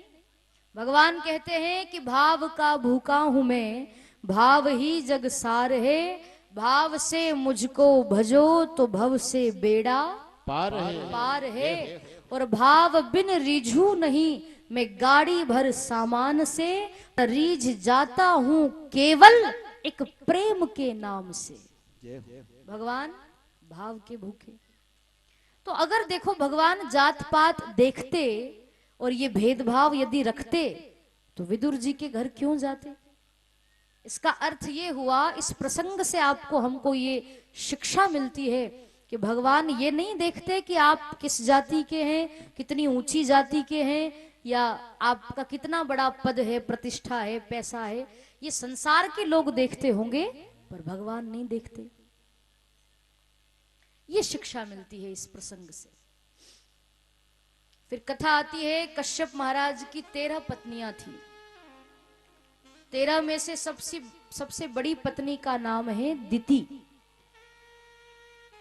दिति कहने लगी अपने पति कश्यप ऋषि से कि देखिए, मैं ये चाहती हूं कि मेरे घर भी बालक हो जाए। मेरी जितनी भी बहनें हैं, आपकी और भी पत्नियां हैं, वो सब पुत्रवती है, मतलब सबके यहाँ बालक है। एक केवल मैं ही ऐसी हूं कि मेरे यहाँ बालक नहीं है, मेरे यहाँ भी बालक हो। कश्यप ऋषि कहने लगे हो जाएगा बालक तो, पर अभी ये जो समय है संध्या का, ये समय अभी ठीक नहीं है। संध्या के समय बालक को जन्म देना, उसको पैदा करना ये गलत बात है। उस समय का जो समय होता है संध्या का, शाम का समय, उस समय भगवान भोलेनाथ के भूत प्रेत, उनके गण आकाश में विचरण करते हैं। और उस समय की जो संतान पैदा होती है, शाम के समय की, संध्या के समय की, वो राक्षस स्वभाव की होती है, वो दैत्य होती है। तो अभी नहीं, रात्रि हो जाने दो, तब तुम्हारी इच्छा पूरी होगी। नहीं मानी, जिद करने लगी, मुझे तो अभी बालक चाहिए, अभी बच्चा चाहिए। ज्यादा ही जिद कर रही थी तो फिर कश्यप ऋषि ने श्राप दे दिया कि तुम नहीं मान रही हो इतना समझाने के बाद भी, तो जाओ मैं तुम्हें श्राप देता हूं कि तुम्हारे यहां 2 बालक होंगे और वो दोनों ही राक्षस पैदा होंगे, दोनों ही राक्षस। दिति बोली कि मुझे ऐसे बच्चे नहीं चाहिए, मुझे तो कोई भगवान का भक्त हो, कोई संत जैसी औलाद जन्म लेकर आए तो बढ़िया, ये राक्षस क्यों पैदा होंगे। कश्यप ऋषि बोले इतना समझाने के बाद भी नहीं मानी तो वो तो अब राक्षस ही होंगे। दिति बोली इसका कोई उपाय बताओ, मुझे राक्षस संतान नहीं चाहिए, क्या किया जाए। तब कश्यप महाराज ने कहा कि देखो, इतना हो सकता है कि बेटे तो तुम्हारे राक्षस ही पैदा होंगे, तुम्हारे घर राक्षस ही जन्म लेकर आएंगे, पर तुम्हारे बच्चों का उद्धार करने के लिए, उन राक्षसों का उद्धार करने के लिए स्वयं भगवान नारायण ही हर युग में अवतार लेकर आएंगे और तुम्हारे बच्चों का उद्धार करेंगे। इतना हो सकता है, भगवान तुम्हारे बच्चों का उद्धार करें। भगवान के हाथ से तो मरना भी मुक्ति है, तो चिंता मत करो। कहा कि ठीक है, दिति के गर्भ में जो बालक पल रहे हैं वो दोनों राक्षस हैं और ये दोनों ही भगवान नारायण के पार्षद हैं, जय और विजय। सनकादि ऋषि एक बार दर्शन करने गए बैकुंठ में, सनक, सनंदन, सनातन, सनत कुमार, चारों महात्माओं को मना कर दिया जय विजय ने कि आप भगवान का दर्शन नहीं कर सकते, भगवान अभी आराम कर रहे हैं, थोड़ी देर से आना। ऋषि नहीं माने, दर्शन करने के लिए जाने लगे, द्वारपालों ने रोक दिया, बार बार रोकने पर भी जब नहीं माने और संतों ने आग्रह भी किया जाने के लिए अंदर, सनकादि ऋषियों ने, द्वारपाल नहीं माने तो द्वारपालों को श्राप दे दिया कि जाओ हम तुम्हें श्राप देते हैं, तुम्हें संतों की पहचान नहीं है, तुम दोनों राक्षस हो जाओ, 3 जन्म तक तुम राक्षस बनोगे। द्वारपाल बोले कि राक्षस होने का श्राप तो दे दिया, पर उद्धार कैसे होगा हमारा। तब सनकादि ऋषियों ने कहा कि 3 जन्म तक तुम राक्षस होगे और तीनों ही जन्मों में भगवान ही तुम्हारा उद्धार करने के लिए आएंगे। तो सतयुग में यही दोनों द्वारपाल दिति के गर्भ से जय विजय, हिरण्याक्ष और हिरण्यकश्यपु बन करके आए। ये वही दोनों बालक हैं जो दिति के गर्भ में राक्षस बनकर पल रहे हैं। हिरण्याक्ष हिरण्यकश्यपु ने दिति के गर्भ से जन्म लिया और हिरण्याक्ष का आतंक बढ़ने लगा, तो हिरण्याक्ष के लिए भगवान ब्रह्मा जी की नासिका से प्रकट हुए। ब्रह्मा जी को छींक आई और ब्रह्मा जी की नासिका से एक छोटा सा शूकर प्रकट हुआ, बाहर आकर के उसने अपना विराट रूप धारण कर लिया। वो शूकर और कोई नहीं, साक्षात वाराह भगवान है जो हिरण्याक्ष का उद्धार करने के लिए प्रकट हुए थे।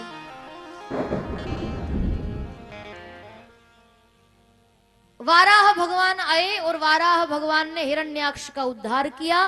पृथ्वी की स्थापना वाराह भगवान करते हैं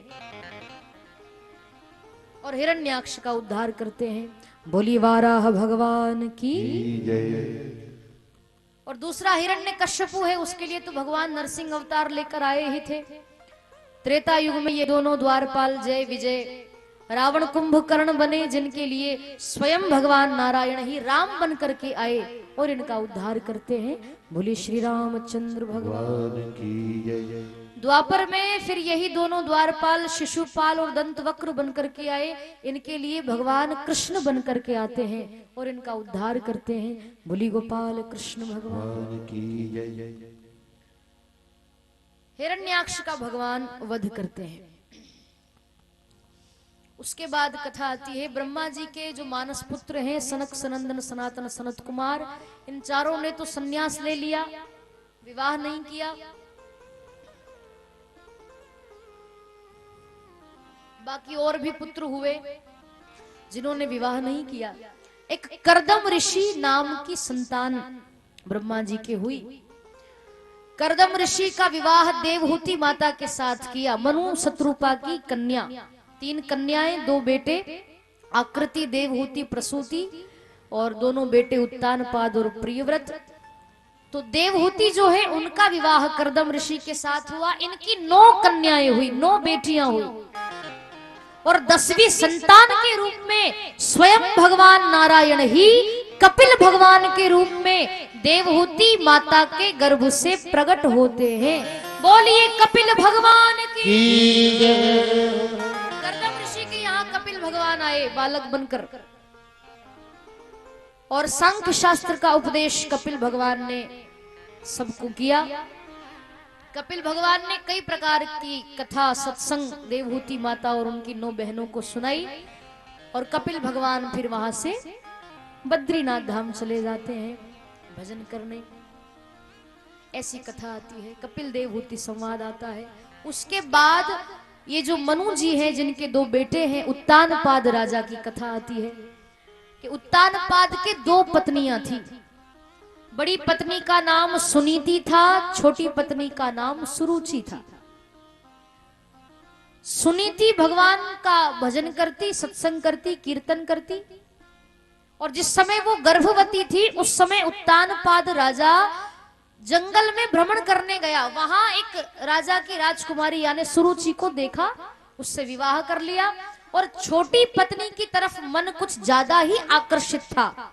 सुंदर भी थी वो, तो अपनी बड़ी पत्नी का उत्तानपाद ने त्याग कर दिया। छोटी पत्नी आ गई तो बड़ी पत्नी को छोड़ दिया और जिस समय छोड़ा उस समय वो सुनीति गर्भवती थी, बालक नहीं था, गर्भ में था। महल से बाहर निकाल दिया। अब कुटिया बनाकर रहती, संतों के आश्रमों में जाती, कहीं भजन कीर्तन होता तो बैठ जाती, सत्संग कथा होती तो बैठ जाती और जैसा जैसा वो सत्संग अच्छी अच्छी बातें संतों की सेवा करती उसका पूरा पूरा असर उसके बच्चे पर होता। खूब सत्संग करती, कीर्तन करती। एक दिन महात्माओं ने सुनीति से कहा कि तू हमारी बड़ी सेवा करती है, बड़ी लगन से भाव से कीर्तन सुनती है, सत्संग करती है, क्या वरदान मांगना है मांग ले। सुनीति बोली बाबा आप जैसे संतों का दर्शन होता रहे, आप जैसे महात्माओं से कथा मिलती रहे, और क्या चाहिए। महात्मा बोले वो सब तो ठीक है पर फिर भी कुछ मांगना हो तो मांग लो। तो देखो सुनीति ने क्या कहा। सुनीति ने कहा कि बाबा देना ही चाहते हो तो एक वरदान दे दो। मेरे घर तो आपकी कृपा से, भगवान की कृपा से एक बालक है मेरे गर्भ में, पर मेरी जो सौत है ना सुरुचि, उस सुरुचि के यहाँ अभी तक कोई बालक नहीं हुआ है। आप कृपा कर दो कि मेरी सौत के यहाँ भी एक बालक हो जाए। अब बताओ ऐसा भाव किसी का होगा क्या संसार में? कौन चाहेगी कि अपनी सौतन के यहाँ बालक हो? ये टोपला बड़ा तो उसमें भगवान आएंगे और कल की झांकी भी बड़ी सुंदर है। बामन भगवान का भी यहाँ अवतार होगा, उसका भी आप आनंद लेंगे। और जन्मोत्सव तो बड़े ही धूम के साथ में पटाखे छूटेंगे और चॉकलेट खूब, कल चॉकलेट का प्रसाद बटेगा। और मेरी माताओं बहनों से सबसे निवेदन है कि अपने अपने घर से थोड़ा थोड़ा हलवा बनाकर जरूर लाए। कल भगवान के दांत तो रहेंगे नहीं, जन्म होगा तो, है ना। तो थोड़ा थोड़ा देसी घी का हलवा लाना, डालडे घी का नहीं, है ना। तो मैं तो ऐसे बोलता हूँ, गांव में तो बहुत सब देसी घी होता है। तो थोड़ा थोड़ा हलवा जरूर बना के लाए और वही हलवा यहाँ इकट्ठा करके भगवान को भोग लगा करके सब में बांटा जाएगा। हमारे समिति के भक्त तो बांटेंगे ही बांटेंगे, उनकी तरफ से भी हलवा रहेगा। परंतु कल का जो हलवे का प्रसाद है, हलवे का प्रसाद बढ़ता है, तो वो हलवा आप ला सकते हैं। और कोई भक्त अपनी तरफ से बंटवाना चाहे तो हमारी समिति के इन बच्चों के साथ में अपना नाम लिखवाए और कल का प्रसाद बंटवाए, परसों का बंटवाए। परसों 56 भोग लगेगा, है ना। तो कल जन्मोत्सव हम धूमधाम से मनाएंगे और हमारी माताओं बहनों सबसे निवेदन है कि दीदी माँ जो है 12 बजे यानी 12 बजे हमको शुरू बोला था कि आप महाराज जी वहाँ अकलेरा में जब कथा हुई थी तो हमारे ये मुरली मनोहर जी मुझे फोन करते थे कि हाँ अब भीड़ आ गई है महाराज जी, अब आप आइए दीदी को लेकर, तब हम आते थे। और तो यहाँ क्या कोई नहीं रहता, जब खाली 5-10 माताएं रहती है, दीदी आके बैठ जाती है ना। तो आप लोग समय से आए, देखो कथा का 3 दिन निकल गया पता नहीं चला, है ना। वो 4 दिन और बचे हैं, तो आप कोशिश करें कि 11 साढ़े 11 बजे ही आप यहाँ आ जाए। पंडाल फुल रहना चाहिए तो हमारा भी मन करे, तो है ना। तो आप लोग कोशिश करना कि कल 12 बजे या साढ़े 11 बजे ही आप आ जाएं। बढ़िया हमारे संगीत के इतने बढ़िया भजन सुनाते हैं संगीत के सारे आचार्य जो हैं, तो आप लोग 12 बजे आने की कोशिश करें और अपने साथ में हलवे का प्रसाद जरूर लाइएगा। और आज के जो जजमान हैं हमारे इकलेरा से मनोज जी के साथ में, उनकी दोनों परिवार, दोनों भाई, और आप आकर यहाँ ऊपर मंच पे आ जाएं। अकलेरा से आए हैं हमारे गोयल परिवार, वो भी ऊपर आ जाएं। और हमारे जैन साहब वो भी ऊपर आ जाएं। हाँ नेमीचंद जी आप भी ऊपर आ जाएं। और हाँ दीदी का कहना है, आप ही बोल दो ना, हाँ कि कल सभी माताएं पीले पीले वस्त्र पहन के आए। ये जो मनोज जी पहने हैं इस कलर के पहन के आना है, पीली साड़ी, हाँ, और पीला धोती कुर्ता, है ना। और सब ब्यूटी पार्लर होके जाना ना आना है ना, तो अच्छा लगेगा सब, है ना। तो आप लोग पीले पीले वस्त्र पहन के आएंगे तो बहुत अच्छा लगेगा, है ना। तो आइए सभी लोग अपने स्थान पर खड़े हो जाए। और हमारी माता जी को भी जिन्होंने 52,000 रुपए दान दिया है वो भी आगे आकर यहाँ आरती करें, मन आ जाए माता जी। और बाहर से जो भी भक्त आए उनका बड़ा स्वागत है, आप लोग यहाँ पधारते हैं, आप भी आकर यहाँ आरती करें और सभी लोग इस स्थान पर खड़े हो जाएं। जय हो।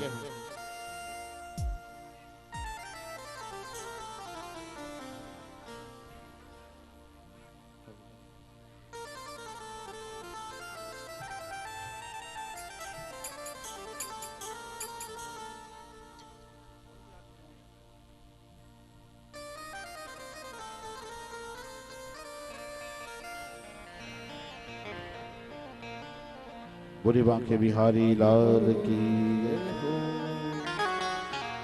हाँ दादी अगर ऊपर आ सकती है तो ले आइए और आरती करेंगे आप ही।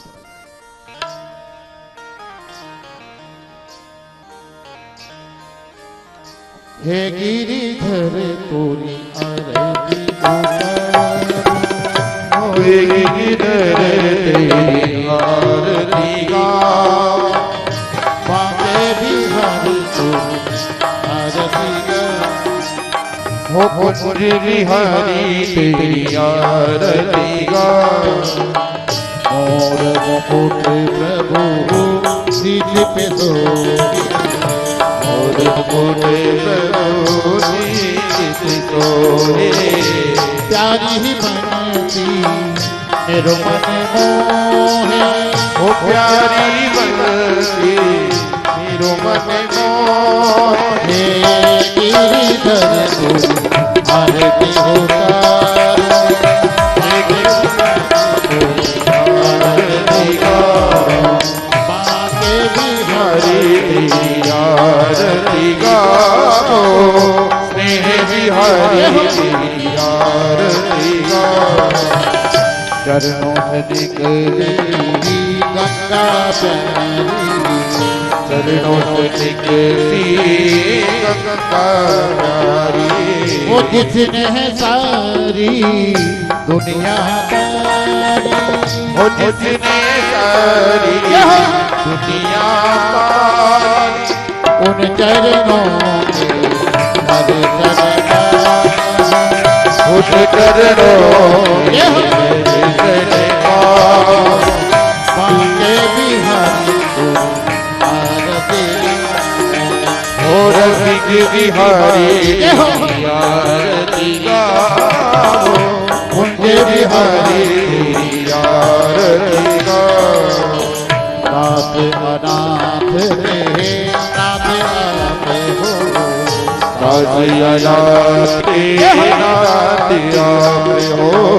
सुख दुख जीवन प्यारे साथ आप हो सुख दुख जीवन प्यारे साथ आप हो हरि चरणों में शीश झुकाओ चरणों में शीश नवाओ